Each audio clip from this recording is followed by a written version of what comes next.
Peace. Yeah.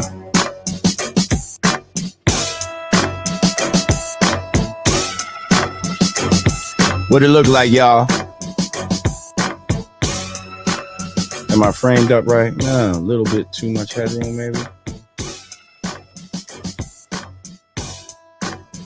hope I didn't just fuck a setting. Yep, hang on.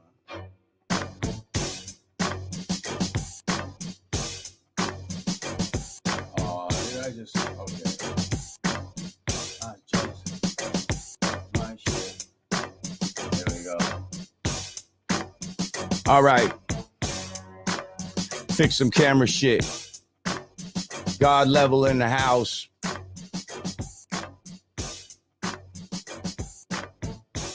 Yeah, if we looking sharp right now, oh, it's because we got some new equipment in this motherfucker.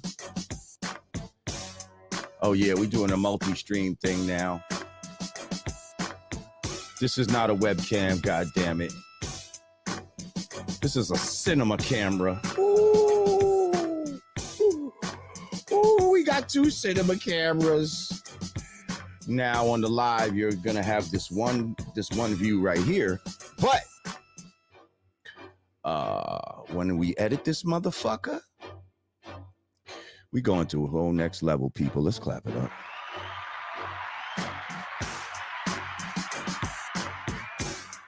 You fucking with this beat, huh? Yeah. Shout out to all my family in the house. So now you get the premise of what we're gonna do, right? I'm going to let me pin the shit in the chat or some shit. Hang on. Yeah. What's good, people? Welcome back to the new and improved God Pod. Shout out my boy, Roman Polanski. All right, now when I say Polanski, you know, that's just a nickname, people. He's not like some Polish filmmaker. Roman Polanski was a famous filmmaker, and I call him that because he's a filmmaker extraordinaire.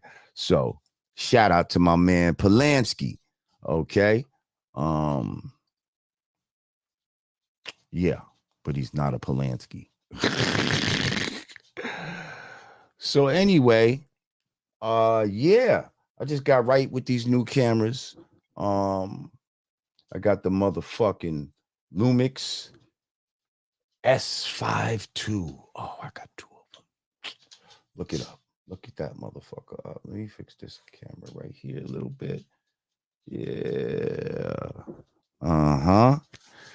And yeah, man, we got some new lights and shit. One of the lights I'm gonna have to hang that motherfucker from the ceiling or some shit like that. But just let you know, we are well on our way. Shout out to everybody in the house right about now. Make sure you click that like button. Share this motherfucker. And of course, subscribe to the channel if you haven't already. So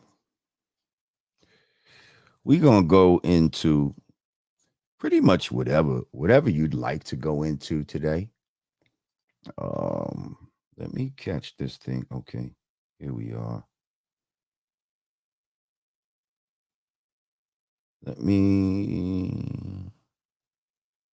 No, I don't want to do that. There we go. That's it right there. Okay, so I'm gonna put this in the live, right? I'm gonna put this in the chat. Now, first of all, of course, those of you that oh shit. I don't want to hear that. Yeah, so I'm those of you that super chat, y'all is gonna of course have first dibs to what the fuck's going on. No, I didn't want to do that. There we go. Pin message. Did I do it? Yup. All right. Pinned a message. First of all, before I continue, let me say rest in peace to the brother Fat Man Scoop. Uh, his government name was Isaac Freeman III, and he passed away on Friday um, from what appeared to be, to me, a heart attack. Um, yeah, super unfortunate. This guy was, he was definitely loved in the hip hop community, and he will be sorely missed. I have a brother, my man Johnny Fastlane, who was an intern of mine, and he's got his own, YouTube type of shit going on. Um, but after him being an intern for me at the Black Lady Theater, you know, shortly after that, he started doing some work with Fat Man Scoop, where Fat Man Scoop would bring him on. And, I guess my man Johnny Fastlane was like, putting him up on some of the more contemporary artists and what they had going on in the news and type shit like that. And maybe Scoop would comment on that type of shit. And I just thought it was dope that Scoop, after seeing my man Johnny fuck with me, that he was like, yo, let me bring this dude in. You know what I mean? Lord was fucking with him, so let me fuck with him type of shit. You know what I mean? And I'm not even gonna say that me and Scoop was like close like that. You know what I mean? At best, we was acquaintances, you know, but he was always the type of person when you see him, it's always love, positive energy, and shit like that. But so that being said, I want to bring my man Johnny Fastlane supposed to come up on the joint. And I wanted him to share his little experiences. Oh, let me get that little camera shit out of there. How do I do that? I do that on OBS. Okay, so I don't like that little time thing that's up there in the corner. So let's see if we could do something like this.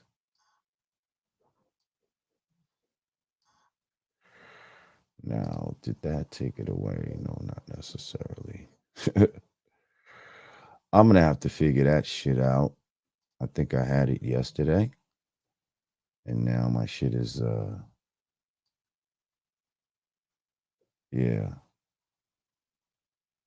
it's showing that shit, and I don't know how to change it.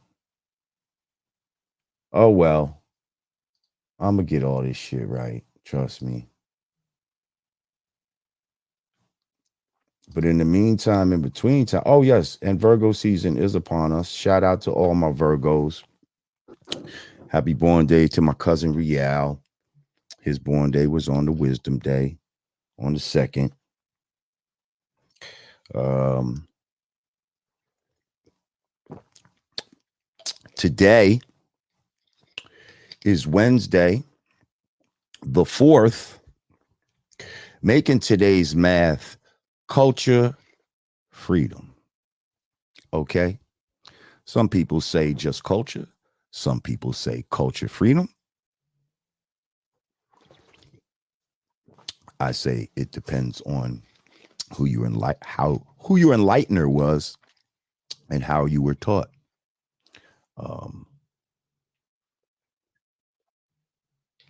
Culture is one's way of life, one's natural way of life that needs no necessarily label to it. It is the way of life that was instilled in you from the Creator, the one that created all things in existence. Okay? Freedom is to free the dumb from their mental death and power. And we do this by living within our true culture and proliferating our true culture. This is how we free the dumb and achieve freedom. Peace to the gods and earths.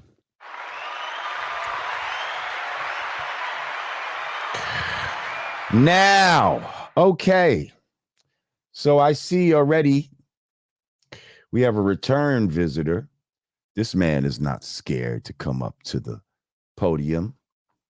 Wano, I was just in Detroit on Friday. Shout out to everybody out in Detroit. We had a hell of a show out there. It was the God Rock Him. It was Dougie Fresh and Slick Rick. It was motherfucking Kid and Play. It was Brand Nubian. It was X Clan. It was Yo Yo. It was Kwame. Oh yeah, we had a great time. And my brother, who called up, well, I don't want to say called up, but tuned in last week. He was out on the street when he did it last time. He's like, yeah, man, I'm from Detroit. I'm from the D. Boom, won't be at the show. Now, unfortunately, the spot, the Aretha, was mad big, and I didn't get to see the brother up in there, but I felt the spirit was there, and he hit me afterwards, showing me footage that he was there and all that. You know what I mean? So let's bring my man, since he's always first up to bat, let's bring my man Wano up to the motherfucking stage right now. What's good, Wano? What's the deal, baby? Wait, hold up. Why do I made sure I was camera ready. Oh, I almost forgot the rules. Why am I hearing? Hang on a second. I feel like I'm hearing you through my speakers. Let me just make sure that's not the case. It could be. Yep, it was. So now, talk for me, Wano. What's up, bro? You all right? There we go. What Yes, up, I'm though? great, It was, brother. yeah, that was a good show. That was a good show. Yeah. It was a good show, man. Good turnout. The D turned out, man. It was packed. It was. Did you know a black man built that place? Really? Tell me about it. Yeah, Mr. Parks. He was a car dealer. He built that. Okay. He built Shane Park. He owned all that, and he made that. Oh shit, my man, That's why Detroit is different. He was one of the biggest car dealers in America. I think he sold Fords. Okay. You know what's dope about that venue is I can hear myself in the background. Guys, when y'all call up, if y'all could have headphones or something like that, like earbuds, that would be helpful so that I don't hear any feedback when I'm talking to y'all. But anyway, that's my second time performing at that spot. And what's so dope about it, first of all, you know, the water is right behind the venue. So you got boats and shit that's pulling up to the motherfucking spot, fucking yachts and all kind of fly shit pulling up. They're enjoying the shit. And just a stone's throw away is Windsor, Canada. It's right there. Like, you know what I mean? Like, where they can't even hear this shit. They so fucking close to the joint. And what race was them people on them boats? What color was they?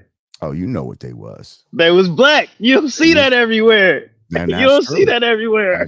That's true. If we was in Miami or something, you would have saw a different race. And that was some nice. Then they were some nice boats too. This was not no janky ass boats. Like these was some nice fucking boats, man.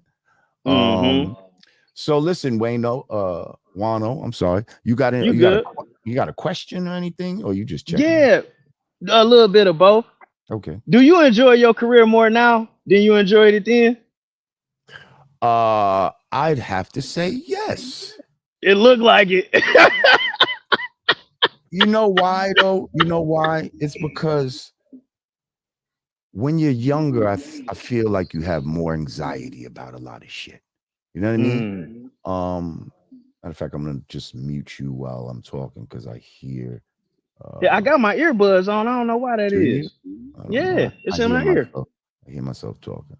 It's like you have a lot of anxiety about yourself and just everything around you and worried about if shit's gonna be perfect and right and da da da da da. And when you get older, a lot of that shit doesn't mean as much to you anymore. You know what I mean? It's not that serious. So yeah, and it allows you to enjoy certain things more. Yeah. You was feeling it. That's what I'm like. You ain't gonna believe this. Let me record this joint. Yeah. Yeah. That don't let it go to your head had the place popping. That's when I finally had made it in. I had AIS my baby mama to get there. She wasn't ass in seat, so I left her. You had to hit her with the AFK. You got AFK, Mom. Sorry. I had to leave your fucking ass. We're not doing this tonight. I ain't want to miss the whole show. We was already coming in late. And I got one more question by you being an OG in the game, your opinion. Yes, sir. On the internet right now, it's being rumored that Nipsey Hussle trying to put a stop to some of that extortion that was going on when people came to LA, created an atmosphere for what to happen to him, happening to him. And being from the hood, I'm sure you have experienced an atmosphere being created for somebody powerful to be knocked over. You know what I'm saying? And I was just wondering, what's your thoughts on that? Because it's getting a lot of traffic and people do have a lot of questions, because when you talk about what being a real one is, this guy checked all the boxes, even down to fist fighting. Didn't leave his neighborhood, no snitching, no all the boxes of the dumb stuff they tell us we got to do to be a real one. He checked all the boxes. So like me as a young dude, something like that happening to him, I was led to believe that would never happen. So my age group, is very interested in how the fuck that happened. Yeah. First of all, a lot of times when you go against the system and you go against things that are making people money and shit like that, you run the risk of facing some sort of resistance, whether it's it could be a lot of different things, and sometimes the ultimate resistance is violence, so do that make the community some bitches when they let that happen and don't do nothing about it? Or the people because right now you got names coming out of individuals that he stood up for right before he passed, gave some people their money back, stopped some from getting robbed, all type of stuff. And none of them said nothing. Well, certain things I feel like is gonna happen. Like, I mean, if you knew that it was gonna happen ahead of time and you didn't just let it happen and it didn't stop the shit, then I could understand that. But the way my man just ran up to him, if you had no foreknowledge of that, there was nothing really nobody can do. If I fucked with you, you see what I'm saying? I ain't know that was gonna happen to you, type of shit. So what could I do about that? Would it be some bitch ass shit on the community if they knew and let it happen? Of course. But I don't think that was the case. I don't necessarily believe that's the case either, but it's like if you're a respected person and then somebody sees me disrespect you, then they may think they can do it. And then by the time they get to the third or fourth or fifth person, they willing to go much further. And that's what I was saying about the atmosphere being created for somebody to think that they could get away with that, because you already see him getting opposition for doing the right thing. So now you think that you could just take him off the shelf because they giving him opposition. Right. And what I will say would be some sucker shit by the community is if you knew somebody was behind this and you still fucked with them because, of money. That's what you understand what I'm saying? That's the type of shit that, that's what makes the community on some bullshit. That's why the young brothers fuck with you, because you call it straight down the middle, no matter who looked bad or who did what. And we can all appreciate that, especially myself, because that's what I'm, and if somebody looked out for me and I know you put him in a bad situation, whether you was responsible or not, and they looked out for me against you, I can't then be your friend after they not here no more. That's not man time. Facts. I'm not wrong for that, am I? Now, Cypher. That means no. I appreciate you, Wano. I got a list of people, so I'm gonna get to the next rock joint. Out. I thank you for hitting me up, bro. Peace. Peace. All right. Wano in the motherfucking building. Okay, I see we got a few people in the house. And we even got a female in the house. That's good. That's good. But let me get to this one because this my man right here. He he was the first one next up. And I happened to fucking grow up with this guy right here, man. Man, it's my man from motherfucking junior high school. He came to fucking New Rochelle from the Bronx, and he was on some hip hop shit. I was on some hip hop shit, and we all got on some hip hop shit, man. I know he's on his sports shit lately. So ladies and gentlemen, let's bring my man RM Dest to the motherfucking God Pod. What's up, my brother? Peace, God. What's the deal, man? Everything's Peace. everything. Great, you on the phone? It's that sick.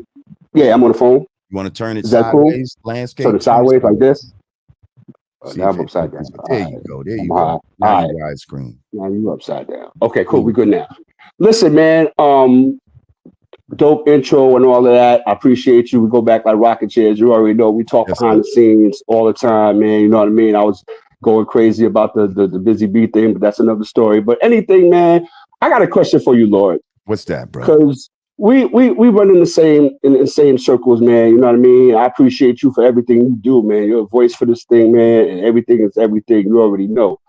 I'm always curious about what happened to November being Hip Hop Month, Jay. Whoa. What happened to November? Like, go ahead. I'm sorry, God. I was gonna say, first of all, I don't even know if I remember November as being hip hop month. To be honest, like I'm not even gonna hold you. Like, when did that happen? Hey, listen, I'm gonna have to listen. We have to go into the photo album and bring the flyers out because like all the Zulu anniversaries was in November. And they was like, November is, hip hop month. I remember I still got flyers and all that, tapes and all that shit. And I never really heard about my thing. I never really heard about August 11th until like maybe about 10 years ago, Jay. I'm gonna keep it green with you, fam. I never heard about it. I always thought that November was hip hop month because I would always go to the Zulu events. You know what I'm saying? And they would be held in November. Yeah, and absolutely. Yes, sir. Yes, sir. Absolutely. And they be held in November, early November. Yes. First, second week of November. Yes, sir. Absolutely. Yeah. I mean, I went to quite a few Zulu anniversaries and all of that type of shit and performed. Yeah. And, to be honest, I don't be remembering what fucking month. You know what I mean? Right. I just show up, man. I'm there, man. Show up, do the thing. Do the damn thing. And that's what it is. Like, right. But yeah, listen, I can't even answer that, to be honest, because I don't remember a hip hop month. You know what happened to Black History Month? Like, now they included some other bullshit during Black History Month, didn't they? Absolutely. Yep. The minimizer. And they only got 28 days in February. Absolutely. Yep. Yeah. Yep. Yeah, man. So they call themselves throwing you a bone, and then they try to take it back. But we know what it is, man, and we don't acknowledge that, recognize that, or even try to speak to that. So it is what it is. They deal with how they deal, and we deal with how we deal. Because like my man said in the Mac, we can live within, but without them. If you know what I mean. We can live within, but without. And I ain't gonna hold the line up, man. Good talking to you. Good seeing you, God. Everything is everything all the time, man. And I thank you for letting me appear on your joint. And one more thing before I go. I was the first one when you first started to doing this thing. I was the first one on your show. When you first started. Oh man, absolutely. Absolutely. That's what it is, man. I'm gonna get out of here, man. Absolutely, man. Peace. All right, brand Nubian all the time. Peace. All right. I'm liking this format. So let me shout out some super chats. Richard Lai said, when is Brand Nubian going to perform in LA? I'm not sure. When we get an offer to perform in LA, we will be out there. But thank you, Richard Lai. Italian Ice, God Pod in the house. He said, but also I can't access your album with Bands De Niro on Apple Music anymore. Thank you for your your donation, Italian Nice. The reason why you can't access that album is because it's been taken down. Apparently, you know, some of the samples I used, they didn't get cleared and they got recognized. And so, yeah, he had to take that joint down, unfortunately. Yeah, but I don't know. Maybe get it to y'all a different way. Maybe he just releases it for free or some shit like that. But I definitely was fucking with that joint. Shout out to my man Fly Bands De Niro CT in the motherfucking house. Thank you, Italian Nice. I appreciate you. Heck 9 in the motherfucking building. Heck 9 might fucking pop at your children. What's good, Heck 9? He said, peace, God, peace to the gods and earths. I appreciate you, Heck, as always. Now, all of y'all don't hesitate to fucking, you know what I mean? If y'all want to come up and do the damn thing, please do so. Suso Def, thank you for your donation. He says, so does checking in always involve money? Have you ever had to check in? Love the show, brother Jamal, even though my name is Jamar. But I'm gonna let that go. So does check-in always involve money? I think it depends on who you are. You know what I mean? If you's a sucker, then yes, it does involve money every time. If you's a real motherfucker, then no, checking in just means you hitting your peoples in that city that you fuck with, so that, you know what I mean? They might bring you some weed or tell you where the right place to go is at that night and all this type of shit. So checking in does not always mean money. Have I ever had to check in? No. Do I check in with people that I haven't seen in a long time and that I fuck with in different cities? Yes, I do. Thank you, so Def. Okay, so listen, first I want to talk to my man, Johnny Fastlane. And damn, the Queen Chula got two different, I see her at two different spots. We're going to get to the Queen Chula because I just like the fact that I have a female up here and there's a lot of males on this channel. So first, though, I want to talk to Johnny Fastlane because he got the connection to Fat Man Scoop. So let's bring him up here right now. My former intern, motherfucking influencer extraordinaire. Ladies and gentlemen, Johnny Fastlane in this bitch. Peace, God. How you feeling? I'm great, bro. How you? I'm okay, man. I'm okay. You know what I'm saying? We do what we can do under the circumstances. You heard? Exactly, yo. Just taking it hour by hour, really. You know, I just literally got off the phone with one of Scoop's, cameramen, essentially, and he was like, I got a lot of footage. He also has a bunch of unreleased songs, like 11 unreleased songs. They're saying like, I got probably like 28 hours of footage, so he's talking about like doing some type of doc or, something in Scoop's memory. You know what I'm saying? Well, that's up. What's up? Shit, I'm on my directing shit right now, so maybe that's something we can talk about. Maybe I can. Oh, word? Okay. Oh yeah, okay. oh yeah. We doing big things right now. Look at my lighting. Look at this fucking. This is not a webcam. I'm using a real fucking camera right now, bro. Okay. What? Wait till I edit this shit. I got a camera over here. I got the camera right here. Like we got the light, man. I got the man. We not fucking playing. I love that. So real quick, can you tell me how you connected with Fat Man Scoop after being an intern on the on the Godcast at the time? Yeah, man. So essentially, I mean, like, how I do, man. I do news stories every single day. I was doing it for SOHH.com.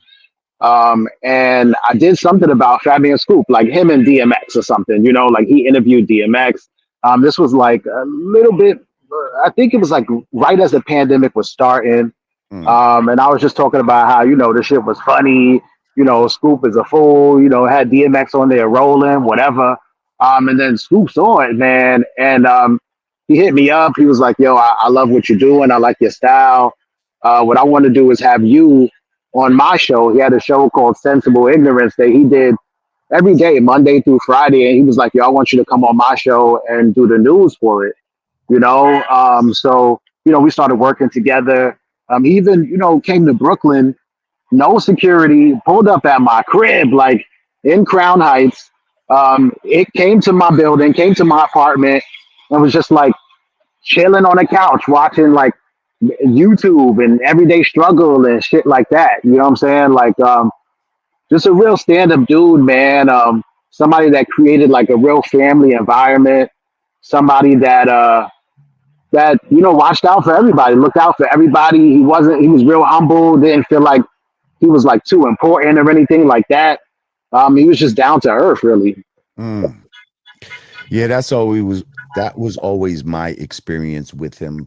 Like I said, I didn't know Fat Man Scoop that well. He was more of an acquaintance, somebody I would see from time to time. But every Mhm. time I would see him, it was always a positive, Yeah. energy, love, respect. Yeah. I mean, that's really what, he kind of stood on, like the whole sensible ignorance. Like, all right, we're gonna laugh, we're gonna joke, we're gonna be ignorant, we're gonna crack jokes, we're gonna cut up. But at the end of the day, in a sensible kind of way to where it's like, we all want to make it home to our families and shit. Um, we we all want to see tomorrow, and just to see like that viral video just going around, man, it's tough to watch, yo. But I can say like at least he died doing what he loved to do, man. I remember like during the pandemic, he was kind of frustrated because he could not go out, he couldn't perform. Clubs were shut down, a lot of venues were shut down. But as soon as things started opening up again, he was out of there. He went overseas. He was doing a bunch of shit. I mean, he just did something with the Locks, I think, too. And then so for him to be in Connecticut, you know what I'm saying, doing just like the summertime, like a free concert type of shit. I mean, the last words he said, man, in that video was, "If you came to party, make some noise." I'm thinking that he was probably going to put on that joint that he had with LL Cool J and Snoop, "Came to party." And then he just collapsed after he said that, which was And I ain't gonna horrible. lie, like I said, I had a show that night Hmm. in Detroit. And I'm Mm. just I'm thinking about myself. I'm thinking about everybody on the stage. I actually had a show the next night in New Haven, Connecticut. Mm. People like Chubb Rock is there and Greg Nice, and I'm just like, just imagine being on stage, performing in front of everybody, and then Yeah, that's the last, that's your last hurrah right then. Like, yeah, is that good or bad? Like, you know what I mean? Like, yeah. oh, I don't know. Like, you know what I mean? I don't know.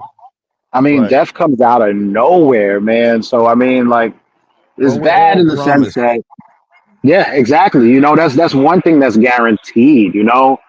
Um, I would say it's bad because we definitely wanted to see Scoop today, tomorrow, the next day, but essentially, yeah. I mean, he was doing what he loved to do. I don't think that he would have wanted to go out any other way. I think maybe he would have wanted another 20 years before it happened to him. Right, right, right. But I mean, 53 is young, man. 53 is young. 53 is young, bro. Yeah, Hey, man. we got to take care of ourselves, man. How are you? Yeah, You good, brother? You good? I'm okay, man. I'm staying strong. It's triggering because I lost somebody very close to me last year as well. So I'm thinking about, that person too, along with, Scoop and everything. And yeah, I mean, it hurts, but we just gotta keep moving forward. Well, my condolences to you, bro. My condolences Thank to you. I Fat Man appreciate that. Scoop, to his family, to all his loved ones, to his fans. We sympathize, and all I could say is, we're gonna get through it. We all get through it. I appreciate it, man. Thank you for that. But yo, I appreciate you hitting me up, man, and sharing your experience and all of that, bro. You know, I got mad love for you and shit. And let's Of talk in course, the it's future, always man, love. because I got a lot of things that I'm doing, man, and I'm trying to really elevate this channel and just a lot of shit I'm doing. So maybe we could see how you could fit in or something like that. You heard? Yeah, I mean, whatever you need, hit me up. You always got my math, and I'm here for you. Yes, sir. Yes, sir. Peace, Lord Johnny Jamar. Fastlane, ladies and gentlemen. Peace. All right. Shout out to Origine Sounds. Thank you for your donation. He said, peace to the God, Lord Jamar, and all my Aboriginal Americans, FBAs, and righteous gods and goddesses, pushing the line on restoring our humanity and regal essence. Yes, sir, brother. We're going to have to get you up here one day because I fucks with you. I see you online. I see the videos you be posting. We here with it. So, yeah, we're going to get to that. Shit, if you want to come up here in a little bit, do so. But thank you for your donation, brother. Okay, now this young woman has been waiting here for a minute. I know we got a D Javier. I see you, bro. But I want to mix it up. I want to get a good mixture of guests right now. So I see this young woman has been waiting for a minute, and I want to bring her up right now. Let's talk to the Queen Chula, everyone. Shout out to Queen Chula. Hey, Queen Chula. Whoa. Hey, how you doing? You want to turn your phone to the side so we can get the full. Oh, you might have it locked. Okay, it might be locked. All right. Okay, we'll take it like that. How are you, Queen Chula? I'm good. I'm good. How about yourself? I'm great. I'm great. Where are you? Where you calling from? Yeah, all day. Oh, the BX all day. Let me find out. All day. So I have a question. What's your question, Queen Chula? Okay, so as a man, what do you consider like? Because men always feel like they're women, their queen should hold them down, right? Right. Um, so what do you feel like is too much? Like, you know, because as a woman myself, like I'm gonna hold my man down, do anything, and sometimes anything to anybody else is like little stuff when it could be life changing or life ending, and you still stick beside the person. Wait, I hear some music in the background. What's that? Yeah, Oh, so some nah nah nah nah, some shit like that. yeah, so Okay, so you said what is too much of holding your man down? yeah, like what is too much? When is it too much? Is too much? Um, well, I think that would depend on the man and the circumstances. Do you feel like you've done too much in a I, relationship? I mean, to the regular person, anybody in my life, my circle, or maybe the regular Joe Small is gonna say yes. But to me, it's like if you're with the person, you're in a committed relationship, you love them, you understand them, it's like you take your vows, right? The sickness and health, the good and bad. You can't just give up because the person got problems or it leads to whatever situation it leads to. As long as the person is working towards fixing it and working towards bettering themselves and bettering your relationship, then I feel like you should be riding. But if they're not, then of course, you will stay around. But Right. a lot of people like for my decision, I lost a lot of family, friends, whatever the case was. And I feel like it's not for them to choose. It's my life. So you feel like people around you might feel like you go too hard for your man, you saying, and Correct. okay. Um, Again, I feel like it all depends on the situation. If the man, because not all men are worth, you see what I'm saying? Are worth being treated like a king or like a god, with all this respect, because they might be on some bullshit. And that doesn't mean cheating is necessarily on some bullshit. I just mean you know Some motherfuckers are just abusive or just on some piece of shit. Like, but um, but some men do deserve all of that. You know what I mean? Like, so it all depends on who we're talking about. Like, is your Okay. man one of these men that, you know? Well, I feel like my man, he's had issues, he's had problems. I've been with my husband now for 4 years, almost 4 years. Okay. Was in a prior relationship for 20 years, which was an abusive relationship, which I stood for kids and all that good stuff that got me nowhere. Um, so in this situation, you know, from the beginning, it's been, rough and bumpy, like, with incarceration for the most part in the beginning of the relationship. And then once he was home, supposed to be for good, and we were supposed to start our lives, um, and I knew this before, he had a substance abuse problem. He battled Mm. the past 16 years. And it's not your regular, And what substance are we talking about, if you yeah, don't it's not mind? your regular weed, it's not your regular cocaine, it's PCP, which is, Okay. I've been in dust, You smoke dust. I used to more. smoke dust back in the days, but I don't know what dust is like these days. But go ahead. So I mean, and I knew it. Well, I found out.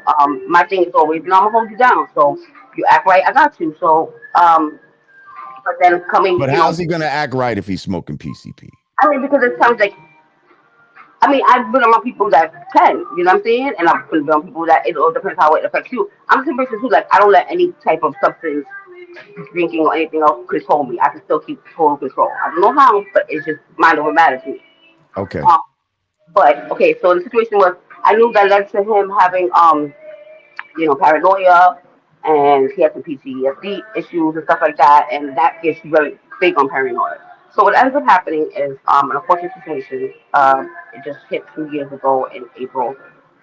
We were living together at the time, and he was under the influence from the night before, and I thought it was just a regular day, and it was. It was a regular weekend. And we were gonna get ready to go out and take a nap. I got up. What ended up happening was, at that time, he doesn't even really remember. He doesn't remember what happened. What ends up happening is he stabbed me over 20 times in my What? face and chest area. What? So that ends up happening, and um at the time as it's happening, when it starts happening, like, my immediate fight or flight hits me. So I'm like, I stood very calm, and something was telling me if I wasn't calm, I wasn't gonna make it.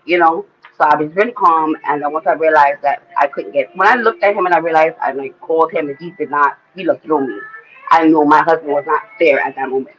So that's when I decided, you gotta get the fuck out of here.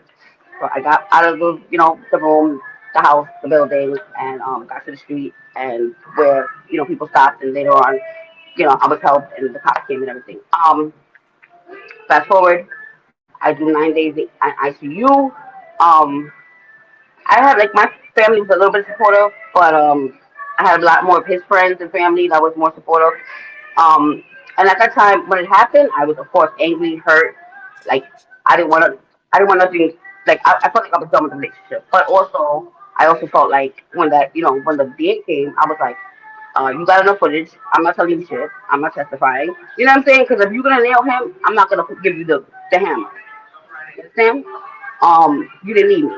So once I got out of ICU, like I said, over those 9 days when I'm by myself because I had no support, nobody was there visiting me, and bringing me something to eat. Like, I was going through by myself, mentally, physically, emotionally, spiritually.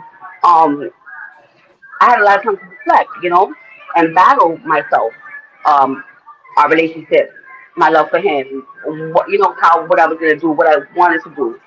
And it wasn't until after I was out of the hospital for about a week or two that I made the decision that I still wanted to be with him. So 2 years later, we're still together. Not only did I not help the DA, but I helped get him off of the attempted murder charge, and still holding him down. Um, I feel physically.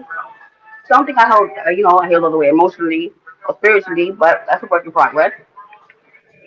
And some people, a lot of people, like, you're crazy, can be mean, you're stupid. I get a lot, but when I get a lot, how you lay next to him every night. How don't I? It's my husband. If I knew for 1 second that he meant it, I said I would have helped him be like the match. But I know he didn't. I know my king. I Mhm. know my husband. Ma, do you have a brother or Oh, you a know my significant brother knows father? you. Huh? My brother knows you. Power Rule Understanding from Funkdale. He said to send peace and blessings. Yep. I My mean, brother. peace to the God, but why is he not in jail for murder right now? Like, Everybody wanted that because I protected him. I protected him. there would be no protecting him in my eyes. I feel like you know. I mean, yes, mentally. See, now I understand why why your family why your family don't fuck with him. First of all, I'm sorry that that happened to you. First of all, that my heart goes out to you. I can't even imagine being stabbed at all as a man. So a woman being stabbed more than 20 times in your face, and I mean, Face and upper chest. It's you're all fortunate that you still, I can't necessarily see anything right now, but wow. First, I'm sorry that you had to even go through that. But hold up now. This is like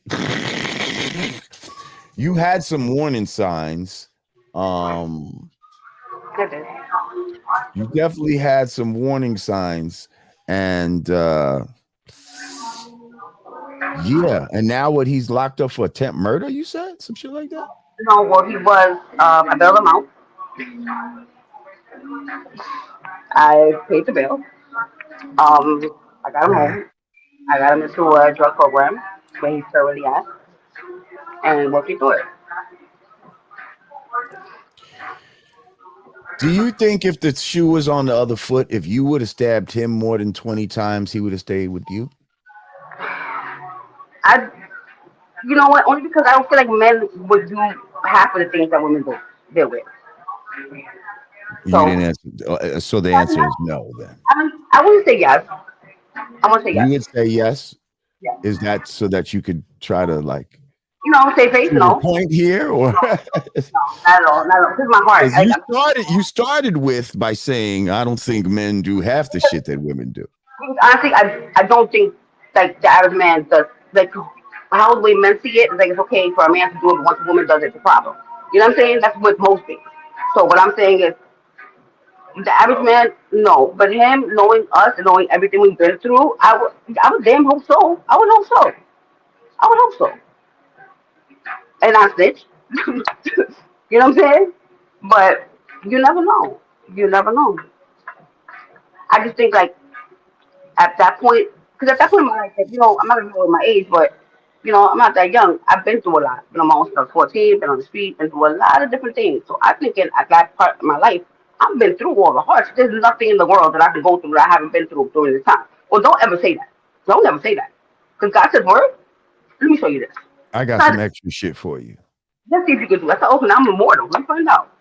But hey, you know what I'm saying? That's neither here or there. But like everybody got to go through. Everybody has a story. Mine just wasn't done yet. Mine wasn't. Well, let me ask you one more question. Is there is there a is there an opposite moment that you can pinpoint where this man has brought you so much happiness and joy Many, that that it would um it would override him stabbing you 20 times in the face and chest area? many. Name one. Um, taking the time out of being there for my kids when they didn't have a prop. They had a father in their life and in their household, but he was never really a father figure. So taking time and love and energy and putting that into my children. Trying to shower me with love and attention and being there like reassuring me. Like because anybody can feel how they feel, but we like reassurance and love, and he definitely gives that to me. There's nothing that I know that he wouldn't do for me. He's protected me. He's gone. Been there for me. I mean, before all this, before the situation, not after. 'Cause when I say after, because then after you can say that, oh, he did it because of the situation. No, he loved me the same. Well, But goddamn, you are a rider, okay? Like, whoa.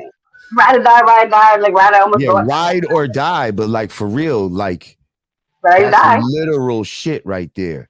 You see But what I'm I didn't die. saying? So Look at that die you though. didn't die, and you're fortunate you didn't die.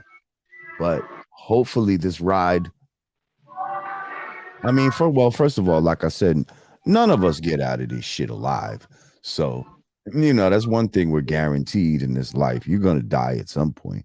Um, man, I would just hate would be something like that, be over something like that, because that's all about choices. And this is your choices. I can't judge you necessarily for your choices because I don't know the nuances of your shit. You know what I mean? I just know the anger I would have feel if you was my sister and all of that type of shit. And I feel And, like and I understand I that, but feel like nothing could have stopped me from murdering Duke. Like, you know what I mean? But that's just me. But but at the same time, when you got, the person he did it to is telling you, don't do it, and like insisting, it's kind of hard. Like, I know he's like, yo, because they understand it from their side. Yeah, it don't. Your sister almost died. Or like, yeah, but it happened to me, and I would have been more like understanding, maybe more listening if those people were actually there for me, but they weren't. He mm, was. Wasn't when he couldn't be. He was sending people to make sure I was okay. When my own family wasn't doing that. So you know what I'm saying? Like, who are you to all that? My mom. I had a big deal with my mom because she was like, "Oh, my daughter almost died," and I'm like, "Yeah, mom, I was the daughter." You know what I'm saying? But you acting like it happened to you. You didn't have to go for yeah, mom, it was me. it Like, was me. It happened to wow. me. I'm like, and she sat there while I cleaned my blood up the wall. You wasn't helping me coming out of ICU. Come on. So don't tell me how you feel because nobody ever asked me how I feel. Well, how do you feel now? Are you okay? I'm okay. I mean, listen. How I just dealt with everything in my life is just keep going. You just keep going. I can't afford to quit. So it is what it is. I mean, if he doesn't do what he has to do and he doesn't stay sober and he doesn't do what I need him to do, then I'm gonna have to wash my hands. And I'm gonna be sad because of everything we've been through, but I'm not gonna risk it again. I don't know if I can survive it again. You never know. Well, Queen Chula, I appreciate you coming up here and sharing your story with us. And because that was pretty brave to, even say that. So I thank you so much. And I wish you all the best. Thank And you. peace and love to you, Queen. You too, Lord Jamar. Have a good one. Peace. Woo! That was heavy. Oh, look at her. Look at her joint. Okay. All right. We moving and grooving. I like this right here. Shout out to my man Maestro Fresh West. He said, keep up the good work, brother. Thank you, my Canadian king. Up in this bitch. Always supporting. All right. D Javier, you ready, my brother? I know you've been sitting there. You've been here for a second. You done made some business calls and shit and all kind of shit just waiting, but I appreciate you hanging in there. And I see the other people up there too. Deja, Neri Perfect. We're gonna get to you. But right now, let's talk to my man D Javier. I think that's how you say it. Peace. Peace, King. Peace, God. What's good with you? I'm great, brother. How are you? Man, I'm fantastic. Can't complain. Can't complain at all. You feel me? Where you hitting us from, bro? Man, I'm hitting you up from Phoenix by way of Detroit, though. You feel me? Okay, I see the shirt. I was gonna say, is Detroit taking over the motherfucking show? Because Take what's it all this on. Detroit love up in this bitch? Detroit, man, we fuck with you heavy, man. I got schooled to you by my pops. You know what I'm saying? Back in the day. Mm, Been, mm. yeah, been a fan ever since, man. I appreciate you. You've been following me on Twitter for like the last 10 years. That's been a good look for me Okay, as a hip that's what's up. hopper. That's what's up. Yes, yes, sir. Yes, sir. I'm loving everything you got going on, King. Definitely, definitely. Thank you, bro. Thank you, man. Yes, sir. Yeah. So So yeah, you got a question or anything?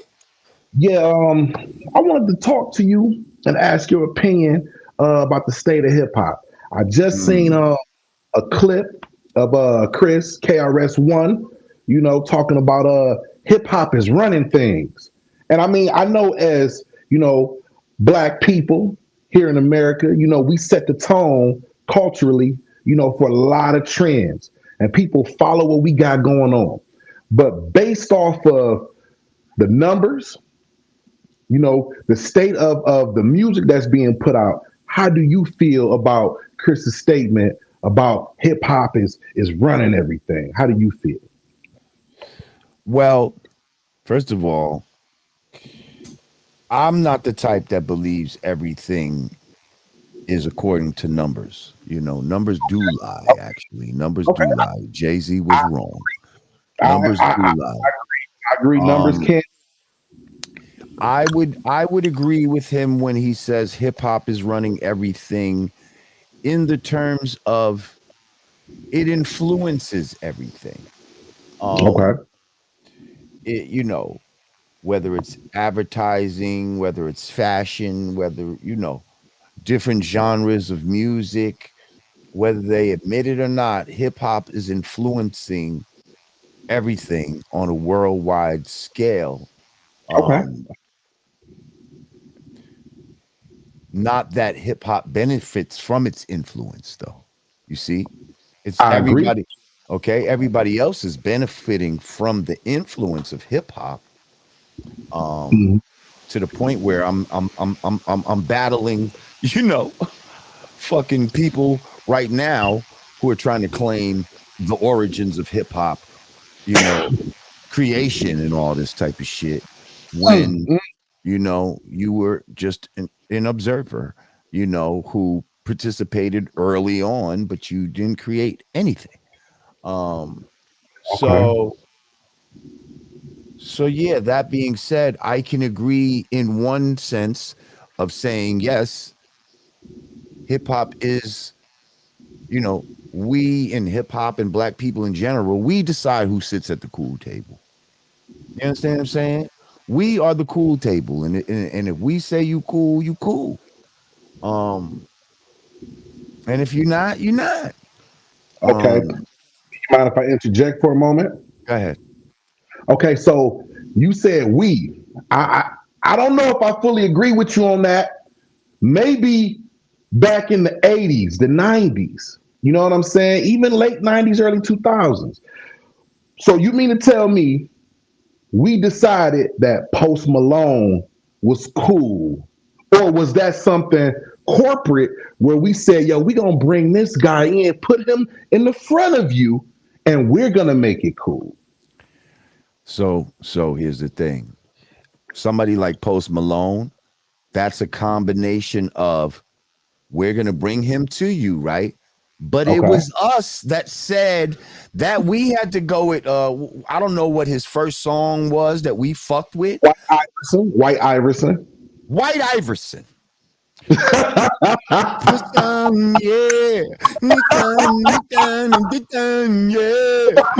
We was fucking with that. I was going to clubs at that time, and they was playing that in clubs that black people go to. If we as black, I understand though that the white people said, hey, check this out. And at that time, he had gold fronts and braids, and he was doing everything to try to cater to who?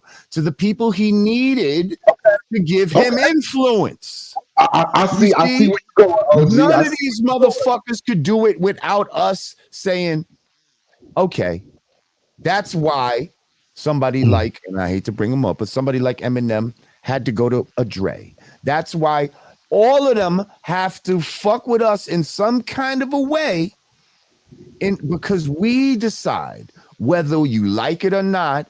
Even these new motherfucking new school black kids that we don't necessarily approve of their tactics and all that, their fucking influence still moves the needle.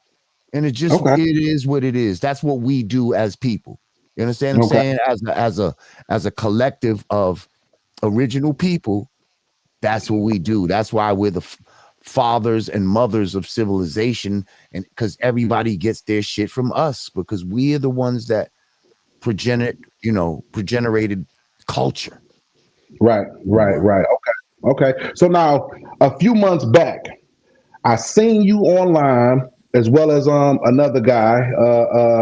I think Tariq Nasheed, was talking about, and this is to go along with what you were saying about who created hip hop. Okay, so I seen him and I seen you on Twitter, talking about, we started hip hop and everything, and I was right there. At the end of the day, I'm from Detroit. I'm 38 years old, so my knowledge only goes so far. Even though I love hip hop and I've done my research and things of that nature, I wasn't on the ground floor or even old enough to be, in the Bronx or in New York to know exactly who started. So then one of my followers on Twitter at the time, Dante Ross, he chimed in and he wasn't agreeing with Tariq And Nasheed. he should have shut his ass up because he got no fucking business even being in the fucking conversation. There goes that white privilege again, where motherfuckers think they should be joining into conversations they have no business even being a part of. And I know he's the fucking A&R. That's the guy that signed us and all this type of shit. So he thinks he's got some sort of right to speak about hip hop and all this type of shit. But he doesn't, especially when we're talking about the creational times, whether foundational Black Americans did this or Puerto Ricans. He's neither one of those. So he needs to sit to the side, okay? Right. And just, I'm sorry, I know it fucking hurts you, but not every fucking conversation you're supposed to be in, white people, okay? And that's part of your fucking hubris and part of your white privilege where you think you can jump into any fucking conversation. Fucking your boy V-Lad does this shit all the fucking time, commenting on shit he shouldn't be fucking commenting on. And that's the same fucking thing that fucking Dante Ross did, So Pete, I called my man's Bones Malone up, you know what I'm saying? And I wanted to get his opinion, and Bones tells me, like, hey man, we had Puerto Ricans on the ground, so on and so forth, and things of that nature. So, I want to ask your opinion if you got the time to kind of lay everything out about the creation of hip hop, who got it popping, who started everything. I already went through this. He said I already went through it. So that's your statement. Listen, if Puerto Ricans or Jamaicans or anybody else other than foundational Black Americans started this, please show me in the DNA what they added to it. What are we doing that's Puerto Rican, sir?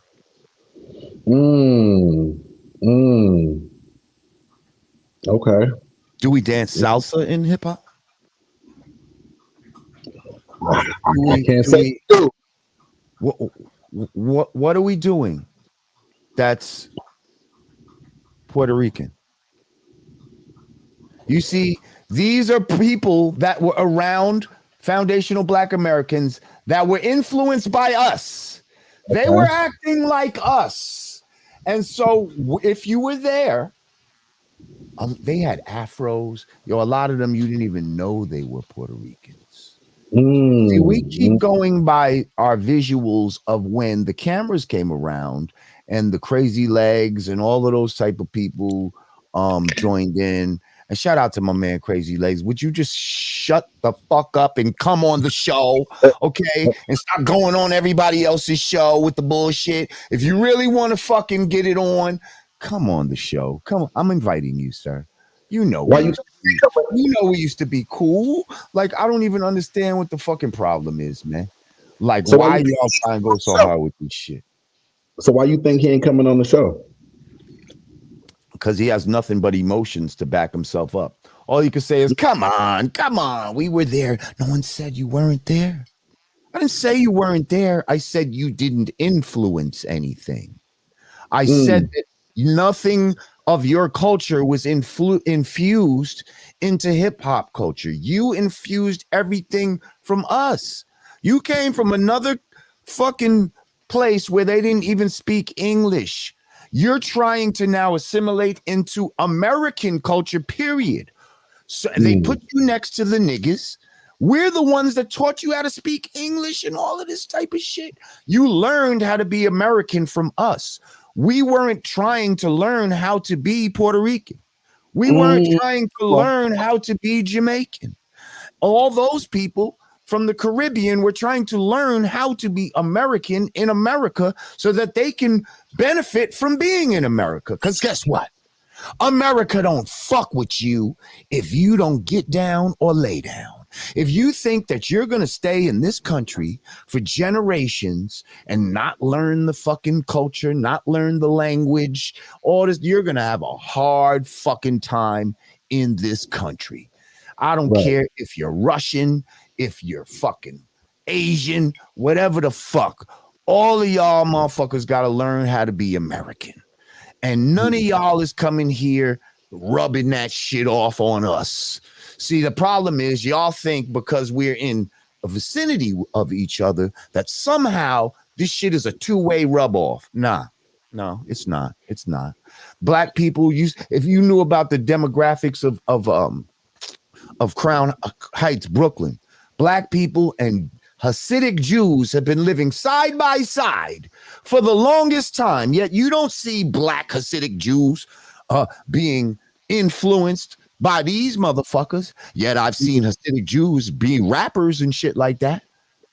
They're influenced by us. You see what I'm saying? It's so right. I see what you're saying. So the thing is, again, we're the mothers and fathers of civilization. We're the ones that influence everybody. And people mad because we're not influenced by you. Like, I'm sorry. Yeah, you was there, but you had no influence. All of the influence came from us. The music. I went home and was able to go through my mom's breaks music and find break beats. You couldn't do that as a Spanish person or a Jamaican person, unless your parents fucked with Black American music. Got you.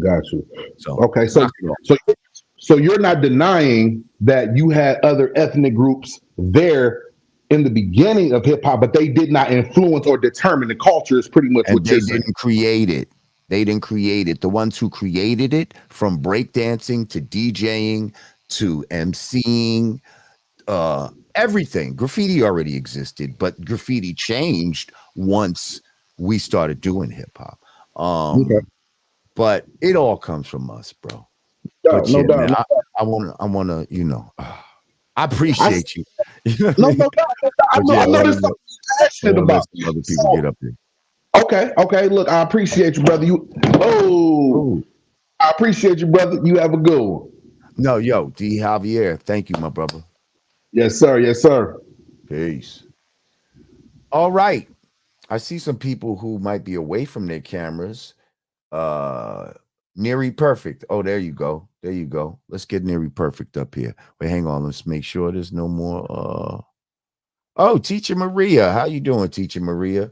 She said, good evening and peace to you, Lord Jamar. Why peace, Teacher Maria? I see some people have two names up in here. All right. Everybody, make sure that you click the like button. Share this live, and subscribe to the channel if you haven't already. I'm about 600 away from 170,000 subscribers. So if y'all can help me get that shit going, then yeah. Is the real Polanski still on the run from the PDF ish? You're goddamn right. I believe he is. Queen Crafts, peace, Queen. I just saw her out in Detroit. Meeting her for the first time was a beautiful thing. Peace to you, Queen. All right, I'm gonna bring my man Neary Perfect up here. Are we gonna see? Oh, near perfect, I guess that is. I'm saying Neary. Duh, it's near perfect. What's good, bro? What's up, my brother? I'm great, bro. How you? Yo, peace. Everything's good. Yo, first off, big fan, you know what I mean? Love Brand Nubian, you know what I mean? Thank you. Still recite to this day. I tell my kid, yo, punks jump up to get beat down, you know what I mean? So that's what's up. That's what's up. Um, Where you hit me from? I'm from the X, born and raised from Oh, the X. okay. You Second know what I one mean? in the X. Yeah, I was born at Albert Einstein Hospital for all these Okay. punk motherfuckers that want to act like you're from New Rochelle. You're not even from the Bronx. Well, actually, I was born in the Bronx, and I lived there for about a year and a half of my life. I grew up in New Rochelle, which only like a fucking stone's throw from the fucking Bronx. Nah, that's a Tell fact. them, tell That's them. a fact. Okay. But anyway, for you motherfuckers that don't know, you act like, oh, that's like a fucking 5 hours. Like, shut the fuck up. Nah. Okay. Anyway, so what's good, my brother? Near perfect. What's popping? Yo, so before I say what I gotta say, about what I was gonna ask you, yo, Shorty who's with Homeboy, please, yo, like Run. don't run real fast, man. Man, I don't even want to talk, but I got a sister, man, that I was kind of just saying similar shit. Like, you too old to be going through. Like, you got to be with some stand up niggas that once you after 50. Like, you can't be worrying, not no nigga that was on drugs and you got to worry about if he on drugs. The nigga gonna steal your shit. It like, nah, you got to live your best life at this time. You know what I mean? Like, Facts. crazy. Facts. Crazy. So I hope I hope the best for her. You know what I mean? If not, prepare for the worst. Right? Yeah. Facts. Facts. So really what I was gonna ask you though is it's been floating around lately, adult contemporary rap, right? Yes. I love the idea. Okay. Uh-huh. So how do you feel, one, right? Because like, all right, let me rewind a little bit. There's a movie called Deliver Us about Eva, right? Gabrielle Union. Right. Deliver us from evil or some shit like Right. that. Yes. Mm-hmm. Exactly, right? There was a scene in there where there was a nigga that was 40 and he was still rapping or trying to rap, right? Mm-hmm. So she was like, like, oh, I'm not trying to be with no nigga, da da da 40 rapping.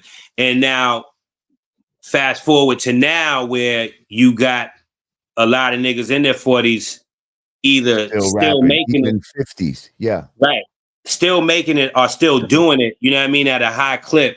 You dig what I'm saying? To where like niggas is erasing that stigma of, yo, you know 40 and you still rapping, or like, you know what I mean? Like, Right. That's a seed that they tried to plant that didn't work. But anyway, yeah, go ahead. correct. You feel me? So I just want to say how you feel on that whole situation. Yeah, I feel like they try to plant a seed of some bullshit. They do that in no other genre of music. Every other genre, these motherfuckers could play with one foot in the fucking grave, and still do sold out tours and shit like that. Yet they tried to act like we somehow had to have some sort of age, that we age out of this shit like we Menudo or some shit, and Right. that motherfuckers can't keep doing this shit as long as they're doing it at a high level. Now, granted, I don't believe that everybody who gets older is able to do it. Some motherfuckers get whacker as they get older, and that just happens. But some motherfuckers do get better as time goes on. Or some people are able to maintain their level of excellence the whole time. And I don't think these people should be aged out of hip hop because they're expected to go against, the little babies and the little this, that's, and the little, of the fucking world. So yes, Nas should not have to make an album where he thinks he's going to have to go against 21 Savage or any of these type of fucking rappers. We should have a category where we're all, adult contemporary, if that's what you want to call it. Fine. Like, you know what I mean? Just separate it from this other shit that they got out here now, because we don't even need to feel like because that is not our competition. I don't even think when you're doing it at this age that it's for competition. I think you're doing it for yourself or for a certain message you want to make sure is out there. Right. For the love of hip hop. I think you're going back now to the foundation of when you really started this hip hop shit, and it wasn't even about money and all this type of shit. But now you can still make money though. Yeah, in many different ways than you could before. Yes, sir. You know what I mean? So all right. I appreciate it. You know what I mean? I ain't got much to say, man. I just wanted to really pick your brain on that, man, and I keep doing what appreciate you do. Yes, sir. Hope to see you around, you know what I mean, in other forms, you know what I mean? No doubt. I'm here, bro. Well, Thank you. salute, my brother. Yes, sir. Peace. Peace. All right. We in the house. If you're feeling the format, make some noise in the motherfucking chat. Deja. It looks like another female's name. Deja, where you at? Uh-huh. Yeah. Oh shit. Yes. Get ready. Y'all gonna like her. Are you ready, Deja? You camera ready? Yeah, you are. You got your nails and all that shit ready. All right, let's bring Deja to the stage. Hey, Deja. Hey. Oh, wait, hang on. Let me take. Lord. There we go. How are you, Queen?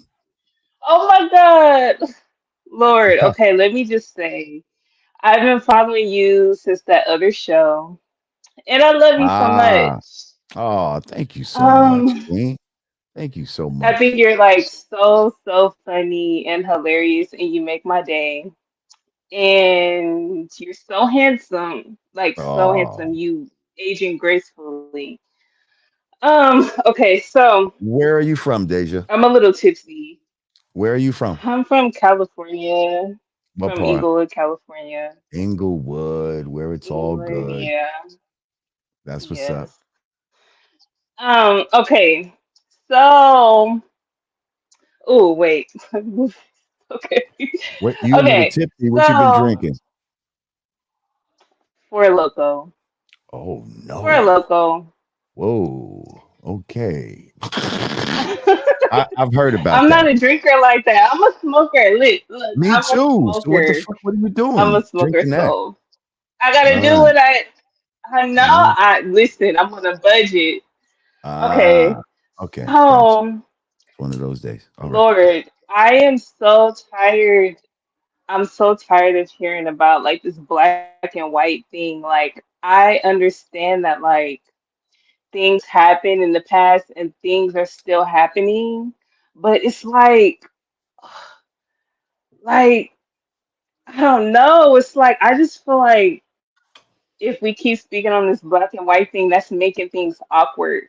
Like, it makes things awkward. Like, it makes people feel awkward and it makes people feel like they have to prove themselves in certain ways. And like, it's just like, So let I me don't ask you know. And this. I'm 20. If you Mhm. don't speak about certain things, do you think that's gonna make it's gonna not be awkward? Like, do you think the awkwardness will leave No, by not speaking on things? no. But I feel like if we speak on things like what is that doing? Like that's not doing anything. Like all these years, things have been spoken on, whether like true or not, we don't know. And then it's like it's not making anything better. Like it's creating more tension. Like, and I love all people. Like I love white people, black people, Mexicans, like everybody. Like I just don't feel like that's helping us in any way. Like I just feel like it's creating division. And like this hair that I have in my head, it's from like like a Brazilian person. Like what? Like I feel like we all take from each other. Like Right. and And if that okay, so that hair yeah. you got you in your head is from a Brazilian person, right? If that person showed up, right, and wanted their hair back, Uh-huh. um, Yes. How would you feel about that? I would be like, yes, because it's your hair. You're right. You can have your hair Well, back. wouldn't you say, why are you bringing this up? Why are you making this awkward? You No, I wouldn't say wouldn't that say to them? that. Why? No, because that's That's their right. They have this is their hair, so you ah, can have it back. ah. Oh, so they have the right to ask for their hair back? Yes. They do, huh? So if they have the right Yes. to ask for their hair back, and even though doing that could be kind of awkward. I mean, it's on your head right now. You dig? So now to Yes. ask for it back is like it's kind of awkward, but it is theirs, and they have a right to it. Yes. So sometimes when you have a Yes. right to something, right? Sometimes when you have a right to Mhm. something, and somebody might have taken something that's yours, um, and maybe illegally, because hopefully she got paid Lord, for I that know where hair. you're going with this. I know Okay. where you're going with this. But it's So then, like, hmm but yeah, I know we can't have it both ways. I it's know. like, No. I don't know. It's like I feel like we need each other. We Like I do. feel like black people as a people, we're all about like having fun and like just having fun and like like cracking jokes. Like honestly, all the pain that I've ever endured from like a certain people has been from black people. Like white people have never like directly did anything to me like personally like my own family has like done things to Unfortunately, me that are crazy we hurt the people closest to us. that are closest, right, Right. So, right. if you're around black people, the chances are that And I'm not around a lot of white people even though I might sound white. exactly. but So if you're not around a lot of but white people, you can't really gauge how they interact with you, because you're not around them in the same level at the same rate. You see what I'm saying? Maybe if you was around them just as much, you would find that these people might be just as abusive as some of your family members, if not worse. I don't true, know. true, but in different ways. I just feel like it's like in different ways, like in every like culture, like people have their pros and cons. Like it's like in like okay, the black culture, people might talk about your shoes or like what you're wearing. White people don't care about that. Like they don't really care, I don't think. Like I don't know. Yeah, they just Okay, care if but you're that's white or black. They just care if you're white or not. stop.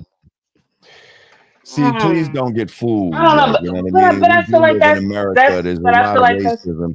You'd like to believe that it's, oh, I'd like to believe that doesn't exist. But yeah, there's definitely, motherfuckers that look at you and they don't but care how you talk or what Brazilian hair you have in.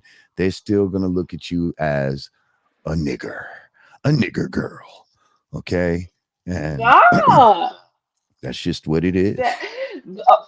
okay, Yeah. but see, I feel like there's certain white people that think that way, and then some white people don't care at all. The same way that like Right. there's And certain what so black what are people that think the what are same those way. white people who don't care at all? How are they helping us as original people, as black people? If they don't care at all, then what do they do? What is their purpose then? What is their purpose? If they They don't just care at living their all, life. They're they're living not their doing right, Lord, but they're they're not doing living their anything. life. Like I feel like everybody should just live their life. Like I feel like of course like media and like propaganda and all that, of course they're influencing like how we think and all that, but like everybody should just live their life because in the real world, like if you come across like a white person, like they're not going to be thinking what you think that they're like thinking. Like they're How do you know what like they're thinking? I mean, I don't know, but like, So then you can't say they're not I going to don't be know. thinking what you think they're thinking, because they could be thinking actually what I thought they were thinking. That's true. That's true. Okay, okay, wait, Lord. So I have another question. Go ahead. Okay, so I heard you say in the past that you don't care for like female rappers and that How you did I don't know you was going that to you say don't that? think that I knew because you I'm was a going to come with that. female. Are you a rapper? No, Oh, I'm not a okay. rapper. So then, okay, I feel go like ahead. I could rap, but I'm not. Okay, go ahead. So Why what do you about that? think that? Okay, okay, okay. You said that like females don't have a place in rap, and that it's I like didn't say they didn't have a a place in rap. No, that's not what I said. that it is a masculine genre. Yes, yes, that's what I said. I didn't say they See? don't have a place in it. They Hmm. just don't have a place for me. You see what I'm saying? They don't have a place in Right, my which is common amongst males. in the soundtrack of Most my males don't life. listen to female rap. Right, but Right. I'll listen to females But sing, and you know what I mean? And you I'll listen listen to to them female music. sing. Oh, Mhm. okay. So is it the same as saying like, okay, males shouldn't sing. Males don't have a place in like R&B music or like singing. No, I didn't say they don't have a place. Just like I You said, no women you have a women have a place in hip hop, and men have a place in R&B. What I'm saying is the themes and things, the way that it's who it's directed towards. See, in R&B, when you're singing, most of the songs are about love and or sex and relationship type of shit, and it's more geared to shit that women could identify with. So whether a man or a woman is singing these songs, the genre is basically geared towards women. Now in hip hop, Mhm. it's more masculine. It's more like geared towards men. And once in a while, you'll have women. See, now they have a lot of women in this mainstream hip hop that we see in. But yeah, back in the Yes. day, like it was definitely it's just more masculine of a sport. That's why you'd be playing all these hip hop records, and in the middle of the jam, they'd be like, "All right, ladies, we're gonna play something for y'all," because all of this Mhm. rough and tough hip hop shit, that's not what y'all necessarily want to hear. But we could have listened to that shit all night. But we don't want to drive the ladies out Mhm. to party, so we got to play some shit for y'all. You see? But if we were left to our Mhm. own devices, y'all be like, well, I ain't playing all that Mob Deep and all that rough shit all fucking night. You know what I mean? Like, and you know it's true. You Yes, want to I get you, it. you go to the you look like one of those that be at the DJ because I DJ. So you look like one of those that if that was going on, you'd be like, can you play Beyonce? Could you play, some shit like that? I know you're one of those. Deja. No, I like male rap. I like male rap. Yeah, but not all damn night. Not all night where it's all thugged out.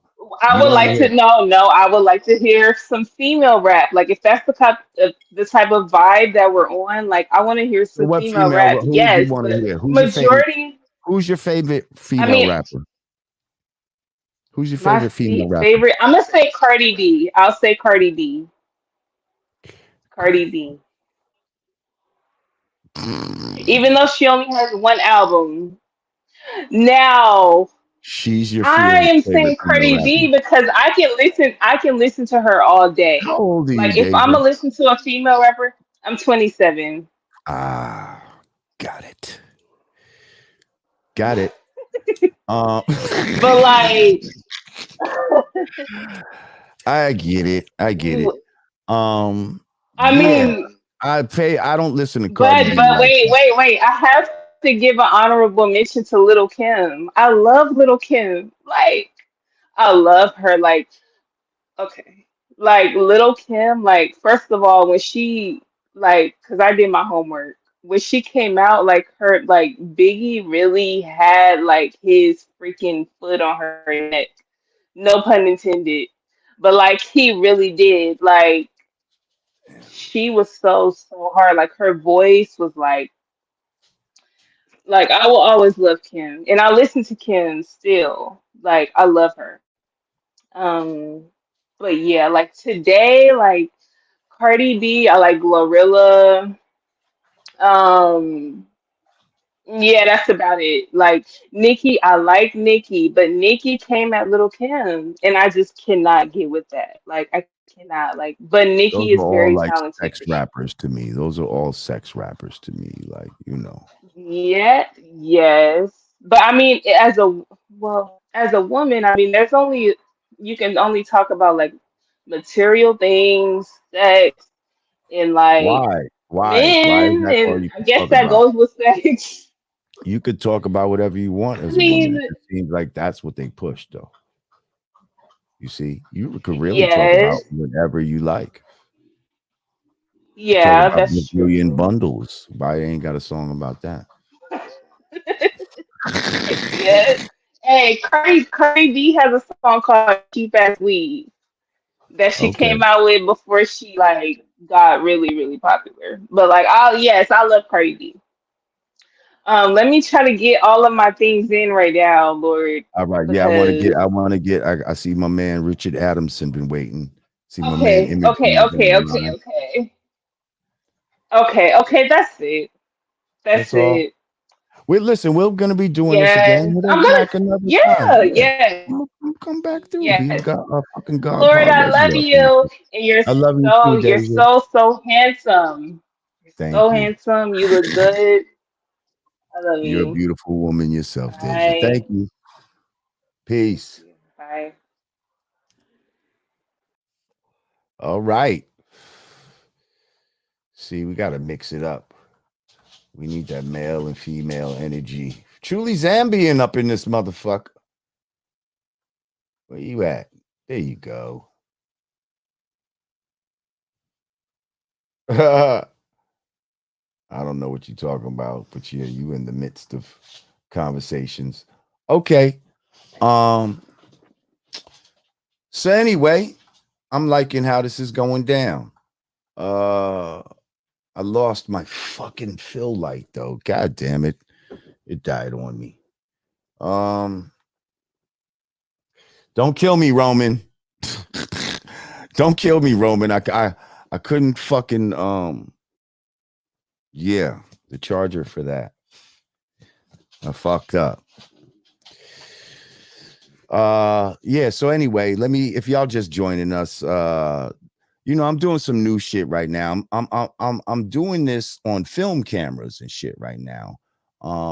This is the Lumix S52 that I'm using right now. I might put up the link in the description, my affiliate link for the camera. And I'm doing, you know, I got a camera here, got this camera here on live, but I used to use, you know, just like a regular, like a webcam type of shit. This is what I was using actually. This was my joint I used to use. This is a 4K webcam. Um, that I used to use. And you know, when you light it and all that, it's cool and all that, but we taking this shit to the next level. So yeah, I figured out how to with a little nigger rigging, figured out how to hook this shit up and do it through some real solid cameras. So now when we edit this puppy, it's gonna be looking sweet as a motherfucker. All right, let's continue. Make sure you like, share, subscribe. Let's bring our man Richard Adamson II to the stage. What's good, Richard? Peace and blessings, Jamal. Are you able to hear me? Yes, sir. I can hear you, brother. You want to Okay, try it's good. turning your shit to the side? So you get Like the this, turn your phone. look, You got your like phone? that. Is that a phone? That's a phone. No, I Yeah. mean Yeah, because it's like straight up right now, but if you turn it, it should go into landscape mode. Oh, you might have it locked. All right, it's okay. Yeah. Yeah, just so y'all know, people, if you on a phone and you turn it to the side, it gives a wider view, but you got to unlock the phone so that it's not. Sometimes people got this shit locked so their screen don't turn. But anyway, what's good, my brother? Where you hitting What's us good, from? my brother? Narrow. Oh. Let me find out. Where you at? 33? Where you at? Yeah, I'm somewhere around there. Okay. You look like you could be on one of those balconies in the Carrington Arms or some shit like that. Yeah. I'm from Horton originally. Oh, okay. Horton and Brook. Yeah. That's your brother's my man. Okay, Reality. Shout out to Reality. Yes, sir. What's good, bro? I just wanted to ask you this. I have been meaning to ask you this for a while. In the media, it just seems like the face of Black people, Black men in particular, we're being made the poster child for heinous crimes. Like when heinous crimes are committed, certain heinous crimes are publicized and sensationalized and whatever. And I'm not saying people don't need to know about them, but it's almost made to look like we're the only ones. And I even saw something on social media where a judge, I don't know the judge's name, but I read this. It said that this judge said that R-wording people and sexual violations is part of Black culture. So the reason why that bothers me, and I wanted to bring that to your attention because you're a conscious brother, I have an issue with that because it creates a suspicion about all Black men. So all of us are kind of looked at funny sometimes because of this idea being put out in the media. Because listen, I know about the R. Kellys and all these people, but it's not just them. That's my whole thing. And when you put one face, if you use just a Black face, that's going to create an idea that this is how these men are. And I've even experienced like people of other races sometimes, like they're ready to step to me. Like if we have a confrontation, I had a confrontation one time in a public place, and I'm a pretty peaceful brother. But the dude felt like, oh, I got to show him how gangster I am because this is a young Black dude.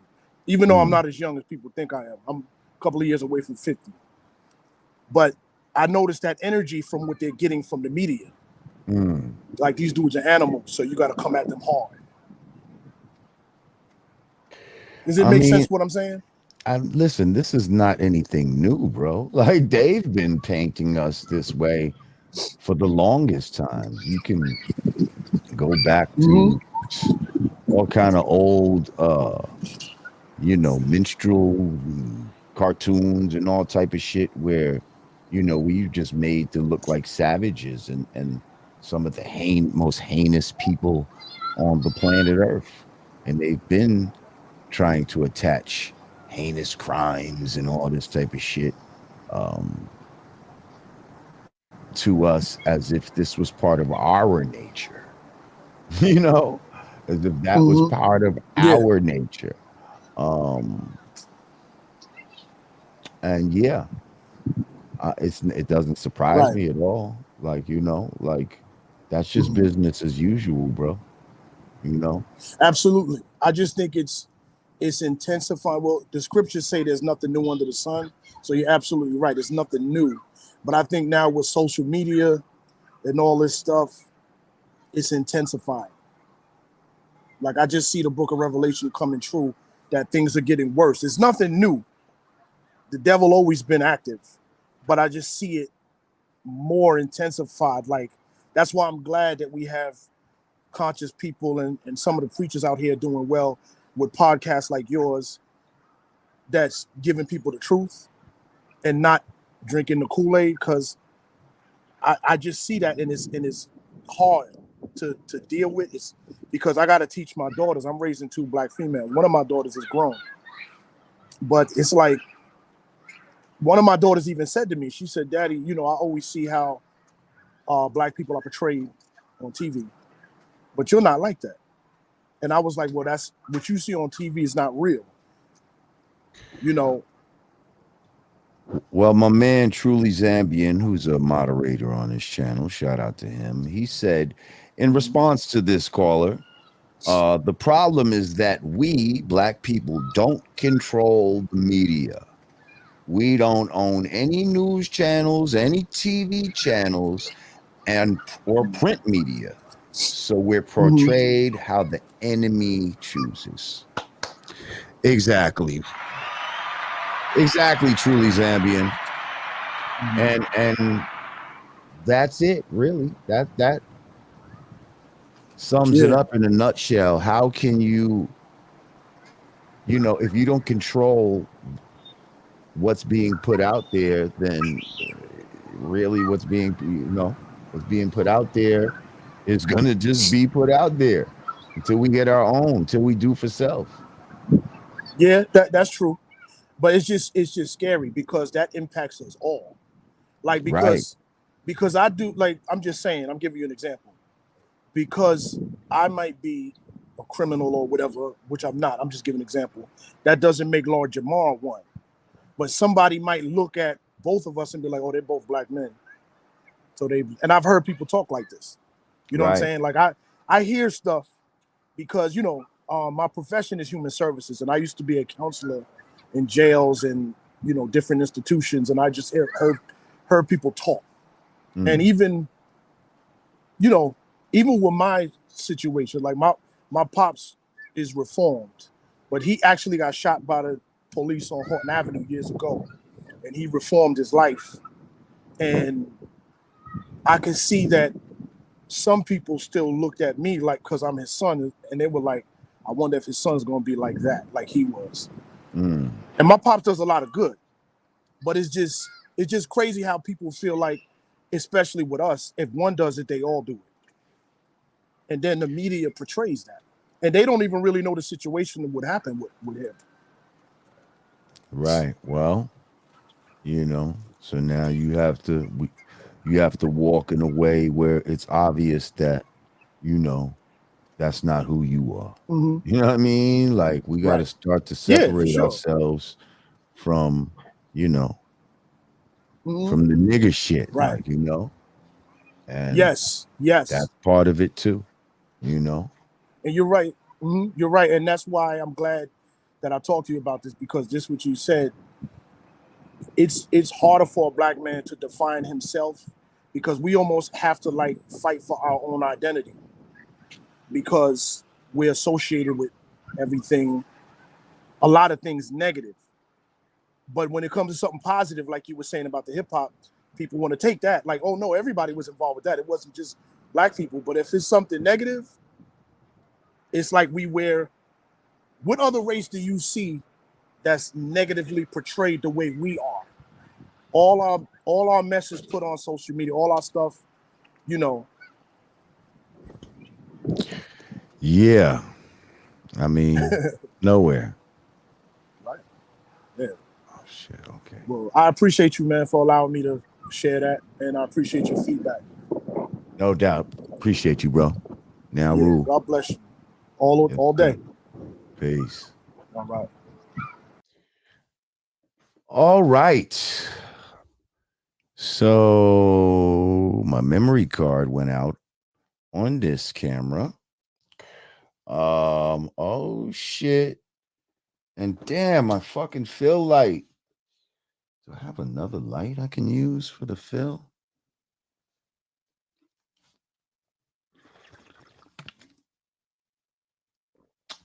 Because it definitely is looking dark on this camera. All right. Listen, we're gonna put it together the best we can. This is the first one. Back up, man. Don't be over here. Back up. Yeah.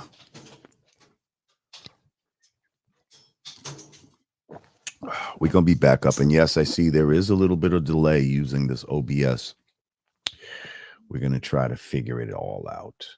All right, I'm gonna bring imagery. I like that we're getting females up here.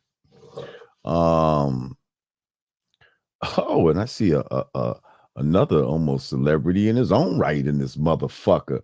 He got a mic and all that ready. I see you, Big Ant. I see you, but hang on, my man Imagery been waiting, so I'm gonna let him come up real quick.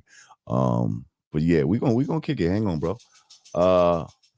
Imagery, what's good? I remember you, bro. Yes, sir, bro. Peace to the God pod in the chat, man. Appreciate you and blessings. Enjoy the live so far. The Lord knows. I'm gonna jump right in and jump off Let's with the go. question. With the question, being that we coming up on this election, it's kind of controversial. I've heard Mhm. that it may change the landscape of politics and how we identify those who choose to be in the process as Republican or Democrat. Seeing that, I'm thinking that a lot of individuals are jumping off the, if you will, Democratic plantation. And Mhm. your perspective, do you feel that win or lose or draw, is it going to, with individuals so-called, you know, pulling the covers of the Democratic Party, they haven't been doing anything. How do you think it's going to influence the elections after this one, quote unquote, from the general consensus of things? I mean, that's a good question. I'm definitely seeing a lot of people waking up, from this whole democratic haze, and a lot of people that years ago wouldn't even considered, any sort of Republican leanings or saying that they would support Trump out loud, are now saying shit like that, or at the very least considering it. Um, what does that mean in the future? Mm-hmm. Time will tell. What, you got hawks around you? What's the stuff? You're not. I'm outside, man. Eagles and shit No, out this no, motherfucker. let me get in the whip. I'm outside, Nah, so it's I like, mean, it's all good. Where the hell are? What part of the country are you in? Where you nah, live at? I'm not. I'm in Fairfield County. I told you, like, Westchester and Fairfield County Oh, connection. So we yeah. Well, next you door. sound like you up there, bro. We ain't got no birds that sound like that, Where? out in Staten where? Island, bro. Not like Well, that, bro. it's part of New England, so it's like it's Oh Connecticut. yeah, that's like a We not New far from England Bridgeport. fucking Fowler and shit. You and know what I mean? One of them birds with New England on the front of the word and shit. and yo, I saw a moose, no That was joke, a by New England I-95, screecher man. right there. That was a Yeah, we get a mixture, a lot of wildlife, but being that it's wild, it's like even with some of our concepts, if you will, collectively as a group, there's a difference between conservatism and liberal. I think sometimes how can I say, not to sound critical, we may not consider that we don't separate the party from the ideology. I'll put it to you like this. I can be conservative on views. So I'll lean, if you will, Republican, or I may be liberal and I'll lean to the Democrats. But for the most part, I think we've been handed down, at least I have, like the vote blue no matter who, grandma, great grandma, Nana voted Democrat, so I'm supposed to vote Democrat. Me personally, I'm an independent, registered independent. I Same vote here. down the I vote down the middle, Lord. You feel me, God? So when I try to give the Jim Juice and Nuggets, that's my first single, by the way, too. Hopefully, we could pile and get some music together, Lord. That's another subject. Because, I've learned about the political process from the Brand Nubians, the Public Enemies, the Golden Era. They was giving us nuggets about the ideologies and what, what I mean, the bill. But now we've been dumbed down, and social media may only give a limited view of, it's like political uh, identity politics. So they're more celebrities, and they're not speaking so much about the policies or what they standing on, right? Standing on those principles, standing on business. So I just hope that, like you said, and there's a difference between being woke and conscious. Like I came up in the conscious hip hop, the golden era. Not to date you, but I'm over 50. I used to run down to the Bronx. I wanted to go to the I was too young to go to the Fever, 79, 80. You know what I mean? So when I first, like, beginning with Public Enemy, they first album, it blew my mind. and what Chuck was talking about. This, no reflection on anybody. But today, it's like, hopefully, us being woke and being conscious is two things. And I think woke is being sold, and they don't want us to know. You know what I mean? And even so, it's like, I'm hoping that, and I'm glad you said it, to get another perspective, to change the landscape. And it's not a two-party political system. No, You know what I'm saying? no. So, And it's not a democracy. It's a republic. So learn your shit. But anyway, fact. I appreciate your imagery. I want to keep the line moving. I Salute, God. appreciate you, though. Yes, sir. Peace. Peace. Oh, Lord Hybrid.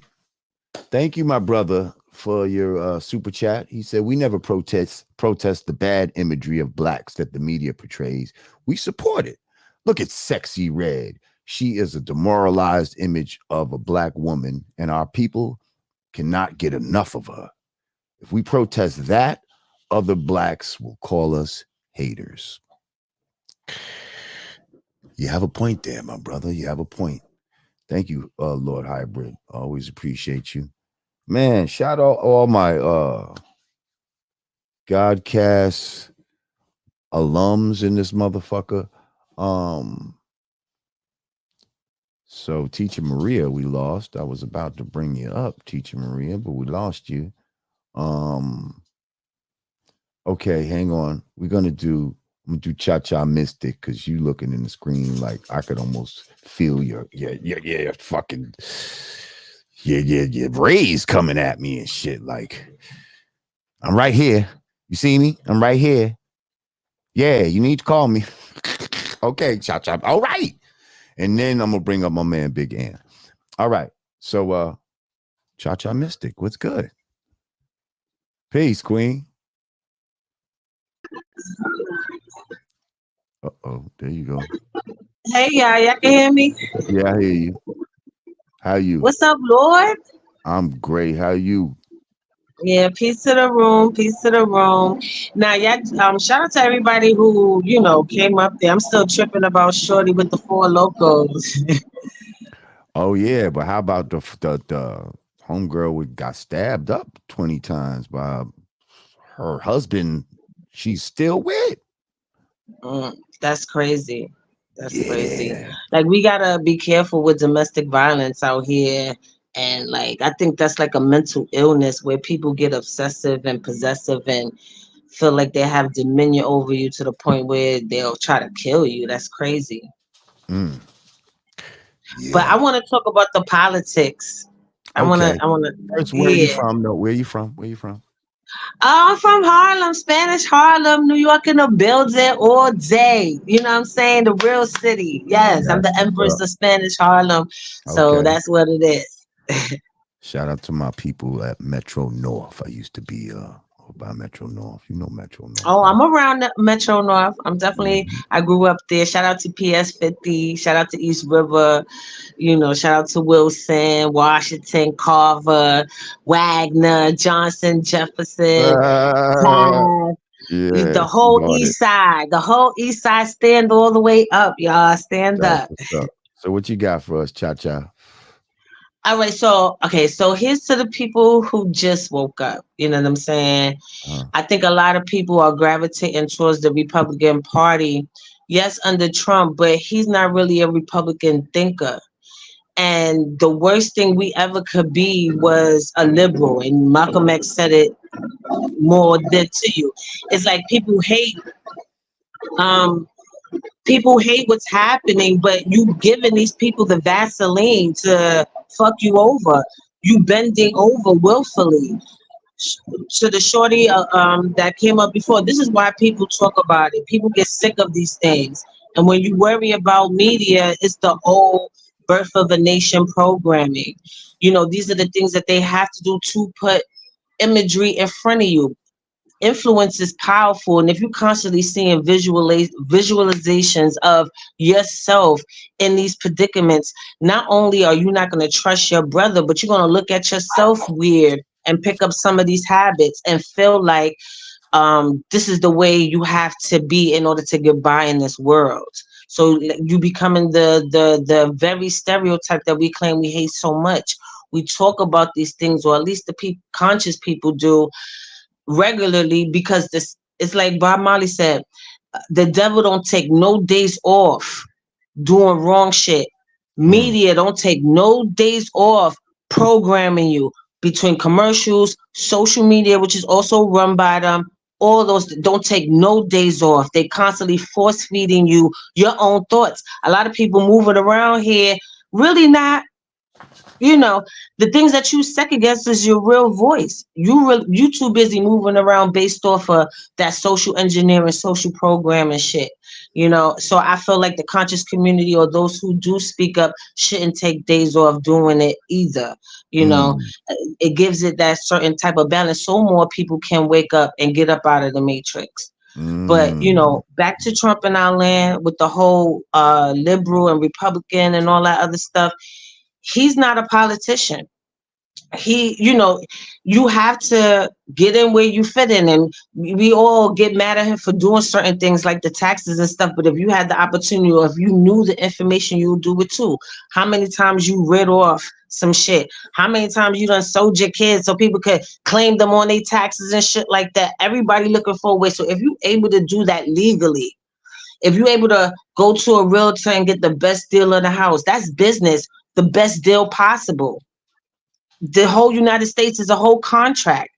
What are you going to negotiate? It's not what you're not going to get what you deserve, only what you're going to negotiate. And that should be at every level of your life, both personally and economically too.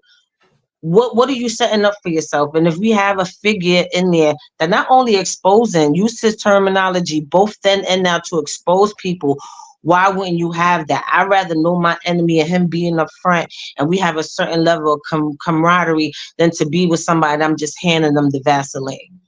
And I land with that. Hey, she flew your plane eloquently, and you know what I mean? And you landed it beautifully.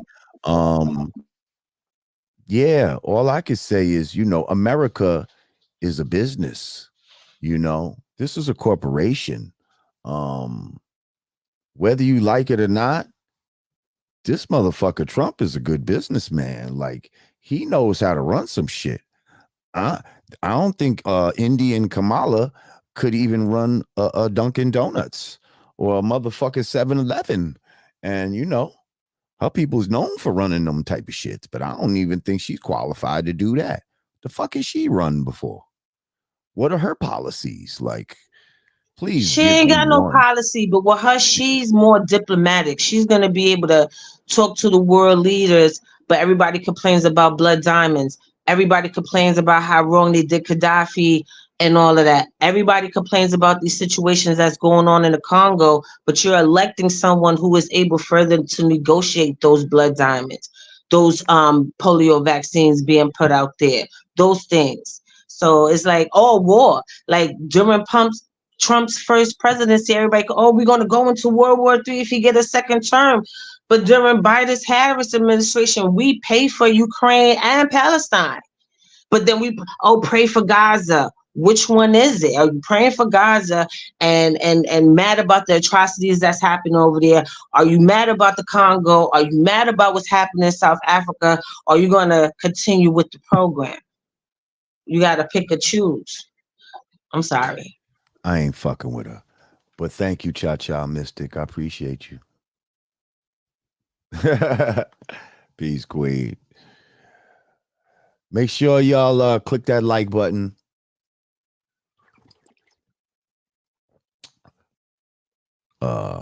Share this motherfucker and subscribe if you haven't already done so. And if you do subscribe, then click that notification bell and click all.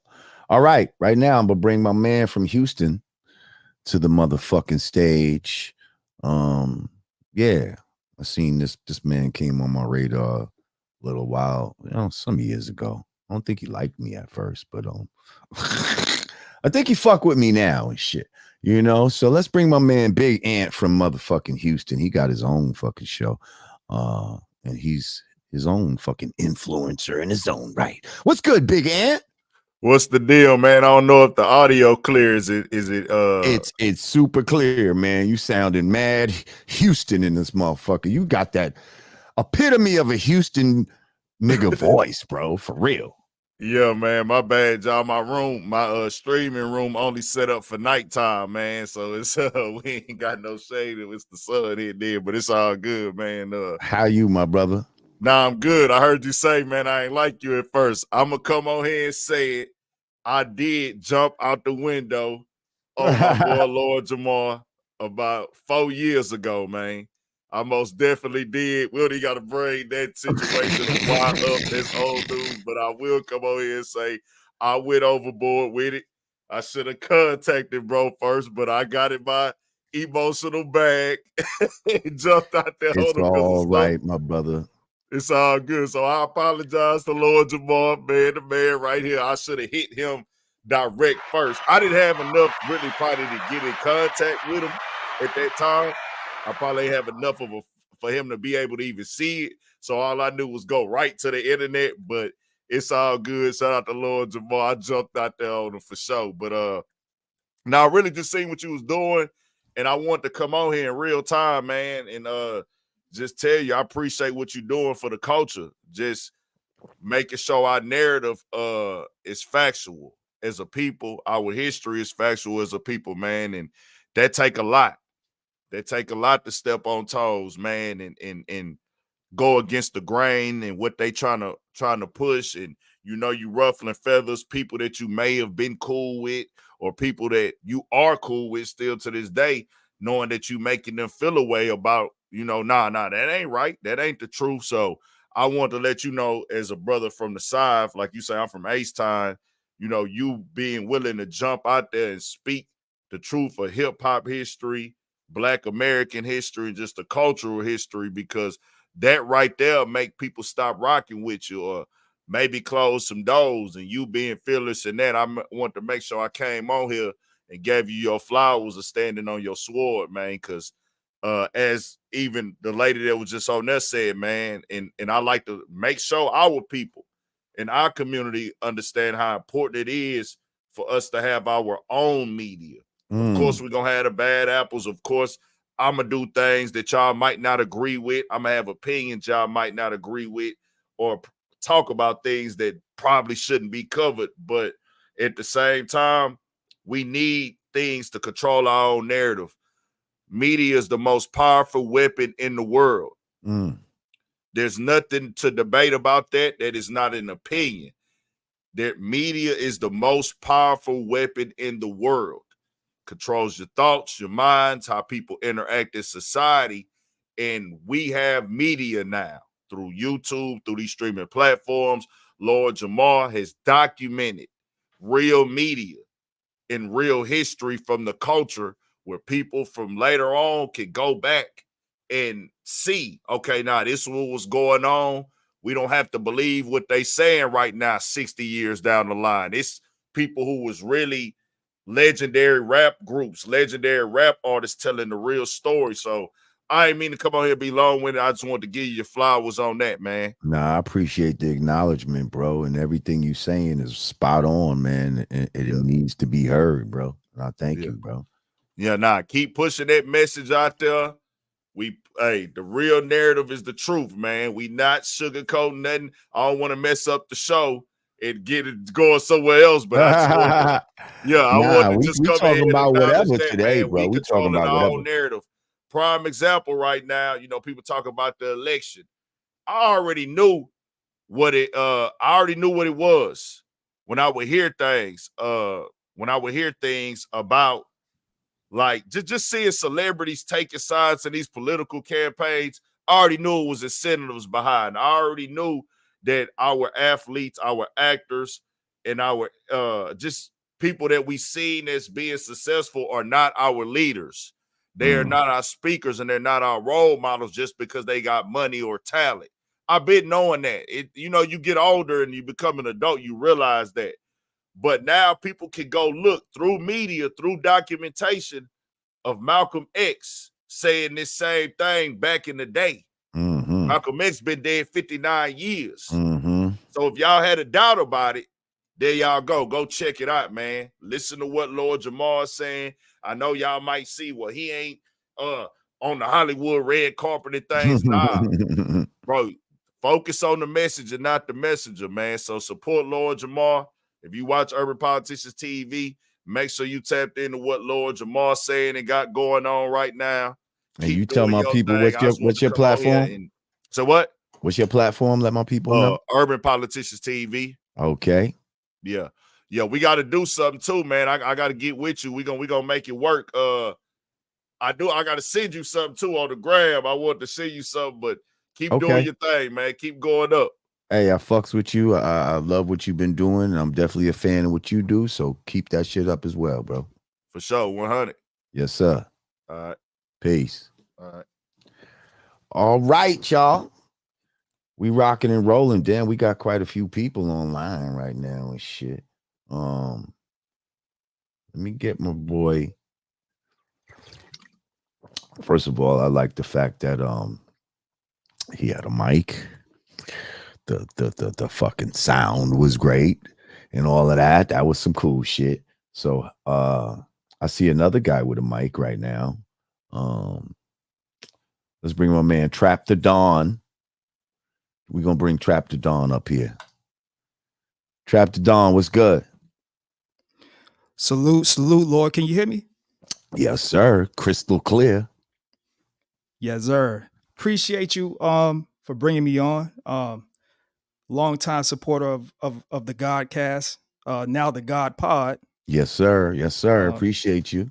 I've been watching since before y'all was when y'all was in the theater. I was watching before that. So yeah, man. Yeah. I've always enjoyed your content. I enjoy Brand Nubian's music. Love it. Thank you. It never gets old. Like the messages that y'all talked about, it never gets old. And part of the reason why I rock with you heavy is because so my parents are Gen Xers. And what I notice about Gen Xers is a lot of Gen Xers are fight the power. And then the other half are like, oh, you got to go vote now. Oh, you got to go vote Democrat now. And my mom is on that, oh, you got to go vote Democrat side. And it's crazy because a lot of the stuff that you talked about over the years, it's like when you have these conversations with that particular section of the older community in the Black community, it's like they, oh, you've been brainwashed. You've been listening to too much stuff online. And you're going against the grain, you're gonna get yourself hurt. And all this kind of stuff. And I'm just like, I'm like, yo, I went to school and in the DARE program, they told us not to do drugs. And I don't do drugs. They also told us to vote. I grew up and I started voting. And so it's like when you do what you're supposed to do, it's like, okay, it's when you're doing what you're supposed to do, it's not enough. Get what I'm saying? And my mindset is that when it comes to the government has never been for the people. It's never been for the people.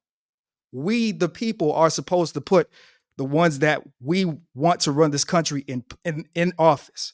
We are supposed to run. Now, I know like it's a lot of stuff when it comes to the election that, people say your politicians are selected. And I do agree with that to a degree. But it's just crazy how this online community with your show and, even Godfrey be, brilliant brother. I watch him too. How it's crazy how many light years we are ahead of what's being talked about in mainstream society, and I just wanted to say, man, I just appreciate you, going hard in the paint like you do. And I love that Kamala song, by the way, that I took that, and I put it, yeah. Yeah, I took that and I put that on my personal Facebook page so I could piss everybody, that's worshiping old girl off, because to me it is an insult when you take somebody that is not FBA or, however you want to phrase it, and you try to amalgamate that person into your culture when they have no fabric in the foundation or the tradition of this culture and that culture.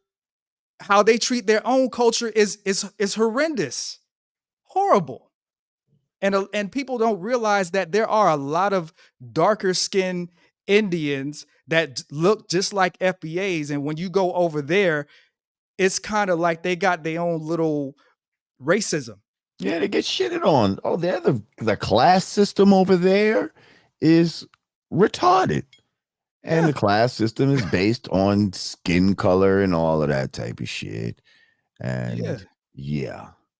And I'm not going to take up too much more of the time, but my thing is it's not about Kamala being a woman and things of that nature, because I believe that if a person has the best person for the job should have that job.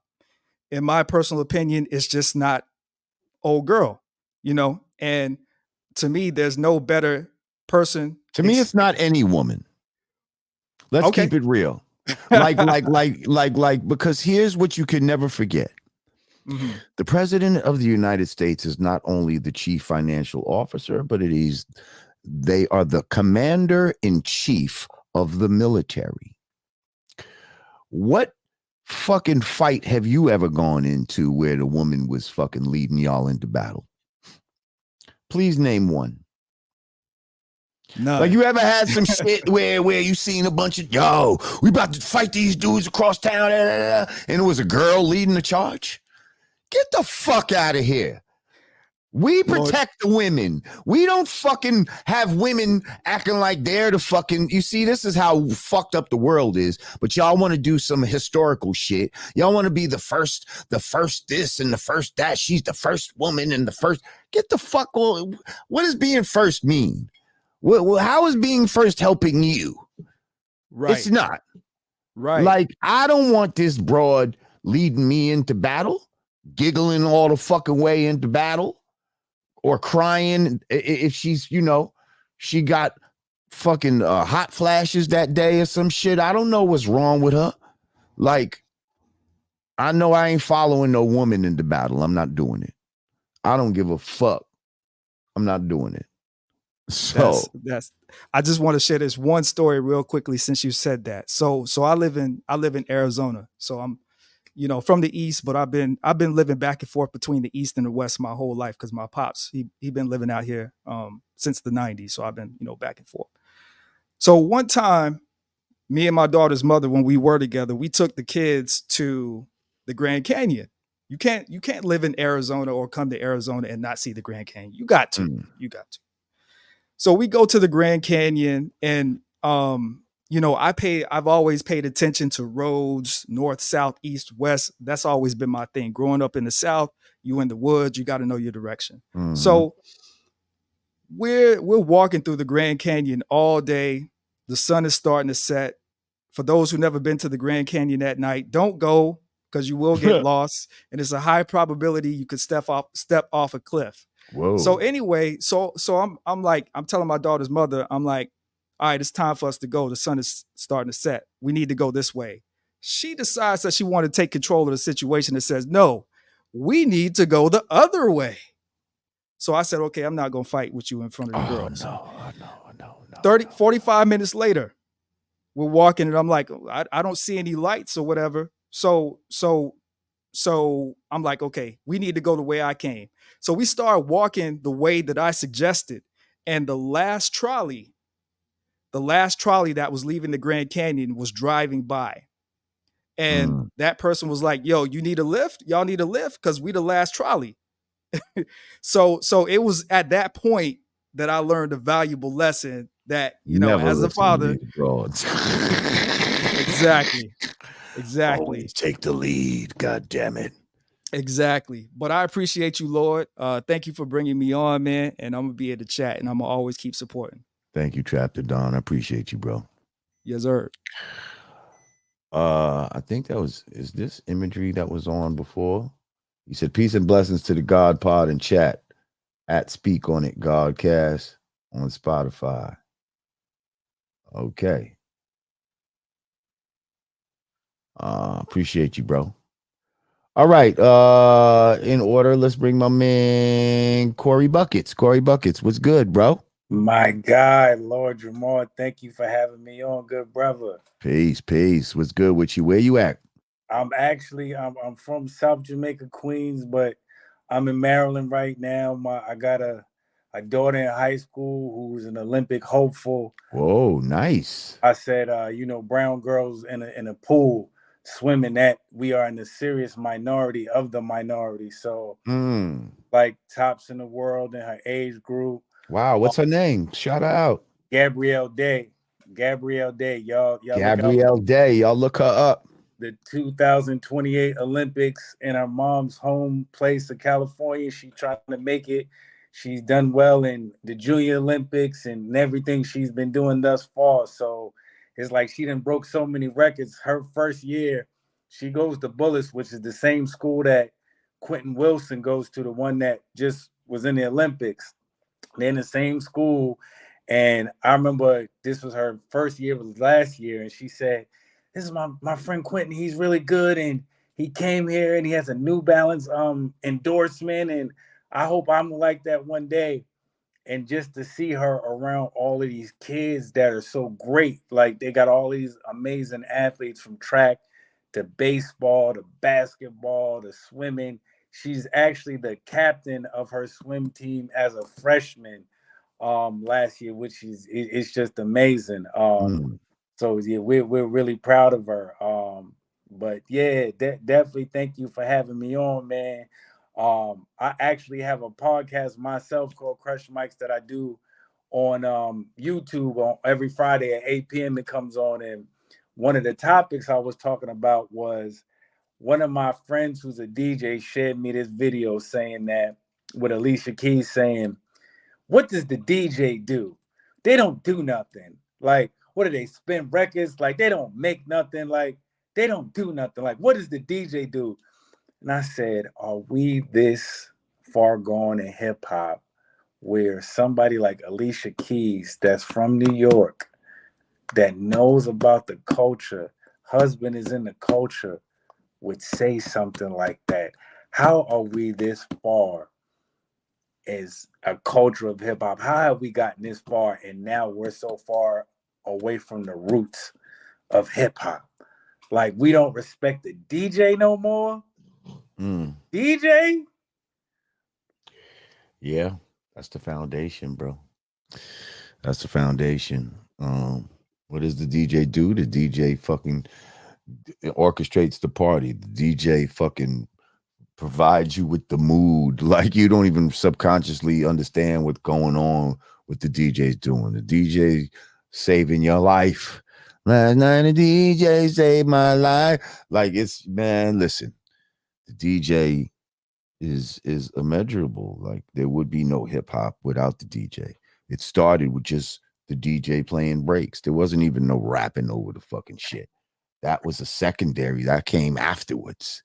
You used to walk around just playing breaks. That was all you needed. Just hearing and then scratching. The fact that they would the whole scratching, like these beats, man, that was just the ultimate. Yeah, if you and I know she's been around, she's seen dope DJs. If you ever experienced a dope DJ, then that's not even should even be a question. It's not even a question that should even be asked. What is the DJ? We were just in awe to hear that, because from my understanding, Swiss does DJ as well. So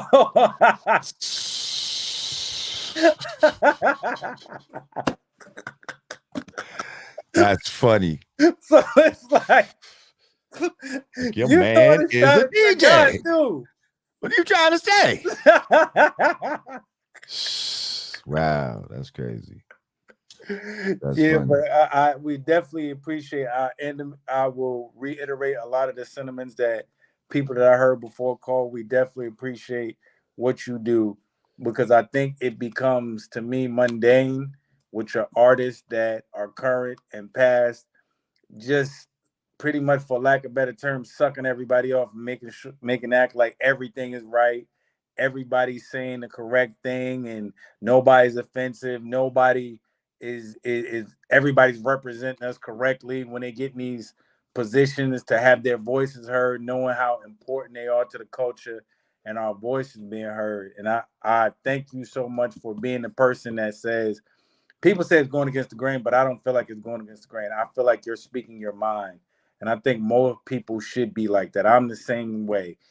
What I say you may agree with it, you may not, but at least I'll say something that resonates with you that somewhere else, if you hear it again, you'll be like, Corey Bucket said that, man. He said that. Whether I agree with it or not, and then if enough people start saying it, then it starts to change the trend and how people look at things. So I definitely appreciate you for being like that. And you always been like that from your music to everything that I've heard you do. So, man, keep on doing it, good brother.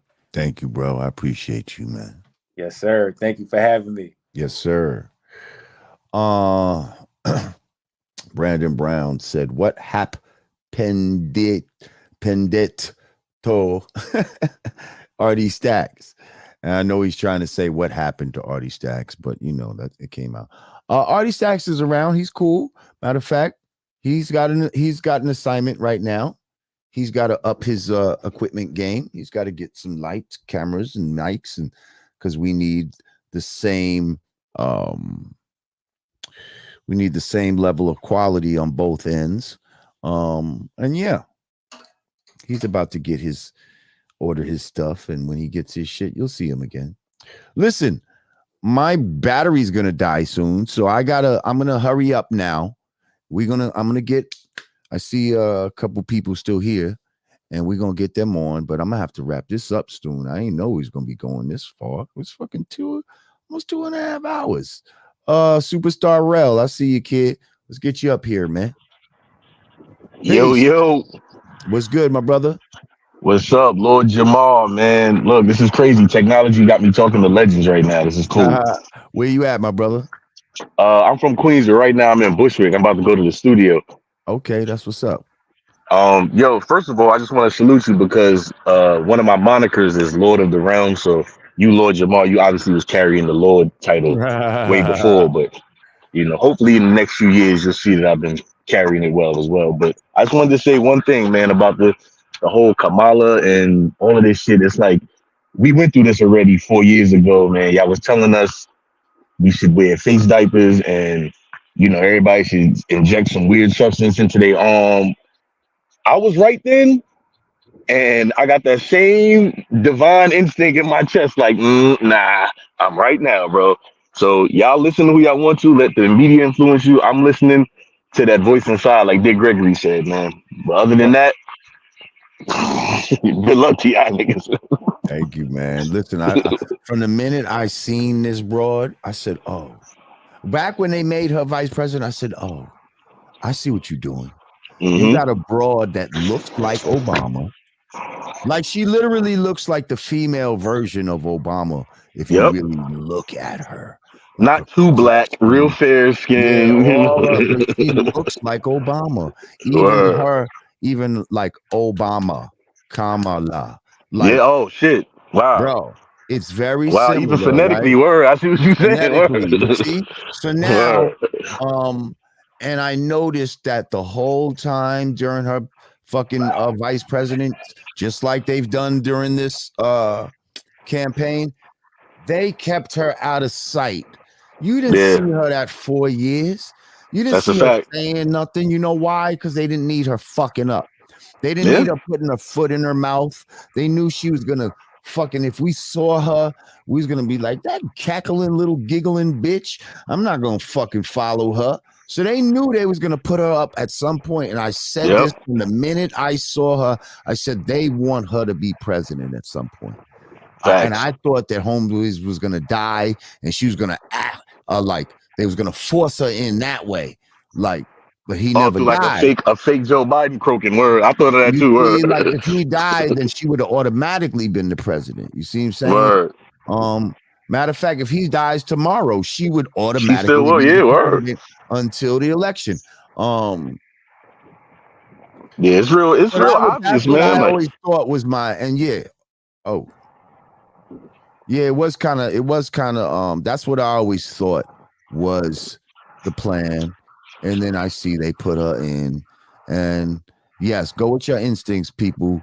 Don't fuck with all this facts, woman. man. Don't fuck All with this facts. woman.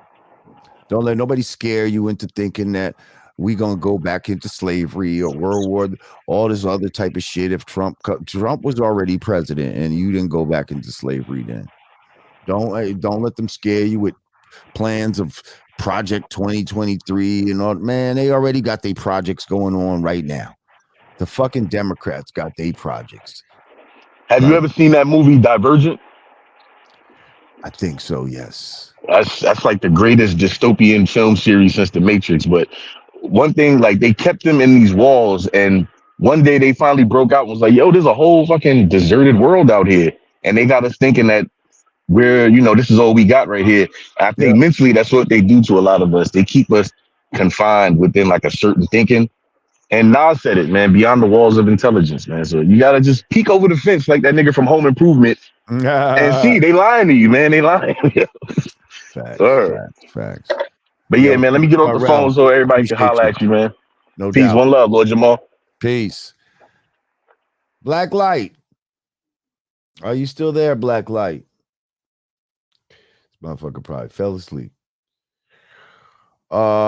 Listen, I've enjoyed myself on this particular here we go. There go Black Light.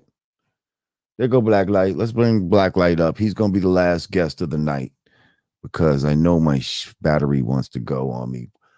What's good, Black Light? Unmute your joint. Hang on. There you go. What's up, Lord? You can hear me? Yeah, I hear you. What's good, bro? What's good with you? Shit, peace to you, man. All the way from Charlottesville, Virginia. That's what's up. Peace.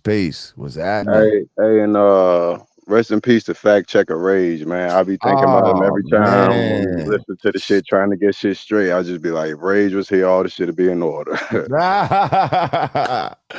Rest in peace, Fact Checker Rage, man. Hey, a random question I got for you. What's that? Did you ever get to talk to Rod Digger's astronaut friend? Of course not. Of course not. His punk ass didn't. You know what I mean? Like, they want to think they can intellectually bully you with a position or some shit like that. And once you stand up to certain people and let them know, yeah, that don't scare me. Bring your shit. Let me see what you talking about. Right. Never heard from this guy again. And I'm So sure, people like Digger will act like, oh, he didn't respond because it was ridiculous. Like, yeah, all right. So what you think of the whole circus coming up? This whole Kamala Trump thing. What you think gonna happen at the end of the day? Honestly, I see a lot of people jumping ship on this Democratic shit. I just, hopefully they don't get shamed back to jumping onto the ship. Like, I'm not like some Trump lover, but I just do not fuck with this broad, bro. I don't fuck with her. Shit crazy, man. She is bad, man. She just crazy. I just feel whatever you think bad would happen if Trump get in. First of all, they don't want him in. That's how I know kind of that he needs to be in, because they don't really want him in. Like, they doing everything to try to fucking stop this man, and he still keep fucking doing shit. I honestly don't even know what to think of it. I don't know. I don't participate in it. I don't vote, but I mean, shit. I don't know haven't what's voted gonna happen. in a minute. They caught me one time. But it will, yeah. But I did see some. Even if I don't vote, I'm gonna tell you, don't vote for Kamala. Oh yeah, you ain't got to worry about that. Like that's how, Please don't vote for this bitch. The one thing I am interested in, I seen some a while back. I don't got too much information on. I'm sure you got more than I do about like Brazil, Russia, India, and China, like combining their money or something like that. Like they was coming together. Yo, like the Brexit or some shit. Yeah, something like that. Yeah. I am interested in seeing how that's gonna play out, like with this whole race, like with like how other countries is looking at us and shit. Listen, we dealing with a lot of financial upheaval in the world, you know. Again, this guy Trump, man, I'm not no Trump dude, but I know he knows business. He knows how to get tax loopholes and all kind of shit like that, and he knows how to get shit done in a certain way. I ain't gonna act like I ain't get them stimuluses. I did get them. And everybody was happy about it. Yeah, everybody was happy about it. They ain't want to give him no credit, but yeah, you got that from the homie. you got that from the homie. So listen, man, you know, I just feel real evilness coming off this woman, but I'm not out here to scare people into the way they all try to, you know, just look into what are her policies. Name one policy. Y'all know all about Project 2025, but you can't tell me one policy that this woman has. You know why? Because she ain't got no fucking policies. She ain't got no policies. They'll be like, oh, she's going to restore women's reproductive rights. Oh, really? How's she going to go about that? And it's so telling for me just seeing certain celebrities out there speaking up on her behalf. Like I ain't expect to see just like even like Luke Skywalker just coming out the blue for like. Right. So she's going to restore reproductive rights. How's she going to do that? I don't see how it's going. I don't think I think it's all lip service. Lip service. Can we hear the crickets? There they go. Yeah. It's crickets. Fuck out of here. I ain't gonna stay everybody too long, Lord. Yeah, everybody's trying to jump to. Well, you the last one of the night, man. So shit, if you got any shout outs or whatever the fuck, shout them out. Shit, I've been watching for a minute. I just want to shout out my girl. I don't know if she watching right now. I put her on to the podcast, so she be watching now too. Hopefully, I was trying to get her on earlier. I ain't want to jump on the line too early or nothing, but I'm gonna try to get her on one day so we can have a little more females on here. Yeah. Today wasn't bad though. For the first day, we had a couple females nice on mix in there. I like the mix up. Well, yo, thank you for coming on, my brother, Black Light, and definitely hope to see you again in the future, bro. Shout out to Virginia. Definitely be back on again. Yes, sir. Peace, family. Peace. All right. The link is now closed. Man, that was all right, y'all. One of my cameras died on me. My fucking fill light died, but my main camera's still going. So maybe I'm gonna next time just have to run with the shits plugged in and all that. Think for sure. We're gonna figure it out.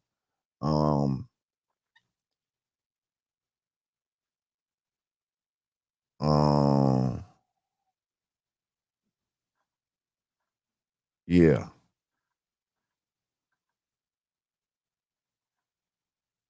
That's right. Abortion is not women's health care. You're correct, Erica King. I hate when they fucking act like reproductive rights. Shut the fuck up. That's right.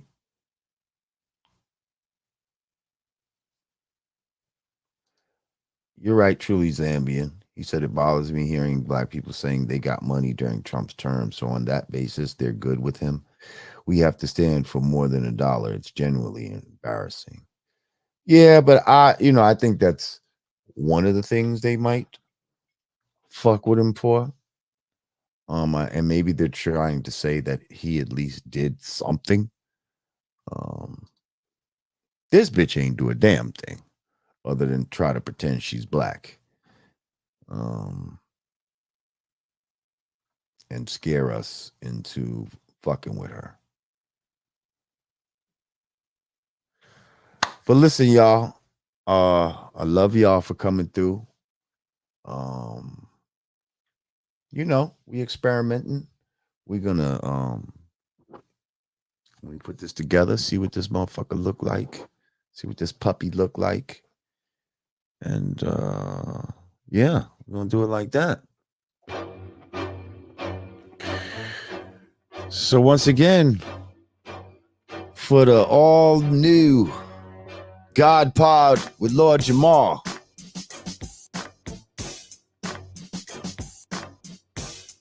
I am he is I, and I'm out. Y'all be safe. Shit, I had other shit I didn't even get to. Should I come back tomorrow? Should I come back tomorrow?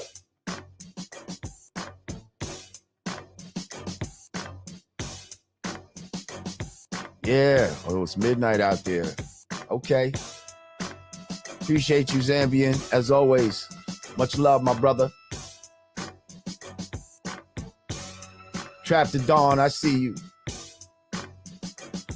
Yeah. They said, yeah, come back tomorrow. Okay, if we come back tomorrow, I'm going to be talking about, I think Diddy's back in the news. Uh-huh. What else we going to talk about? What Brody tell me to talk about? Oh, Roland Martin.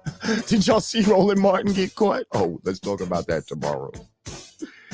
And yeah, somebody shout out to Crazy Legs. See if we can get him on here. Thank you to GQ Auto. I appreciate you for the Cash App. And we out.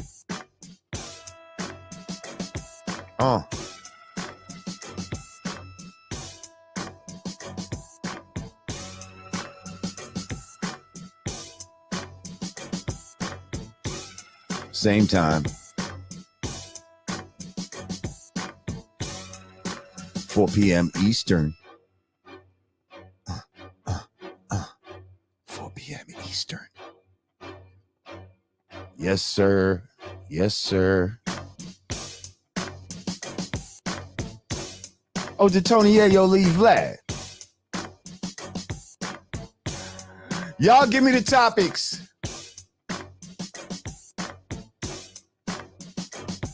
One.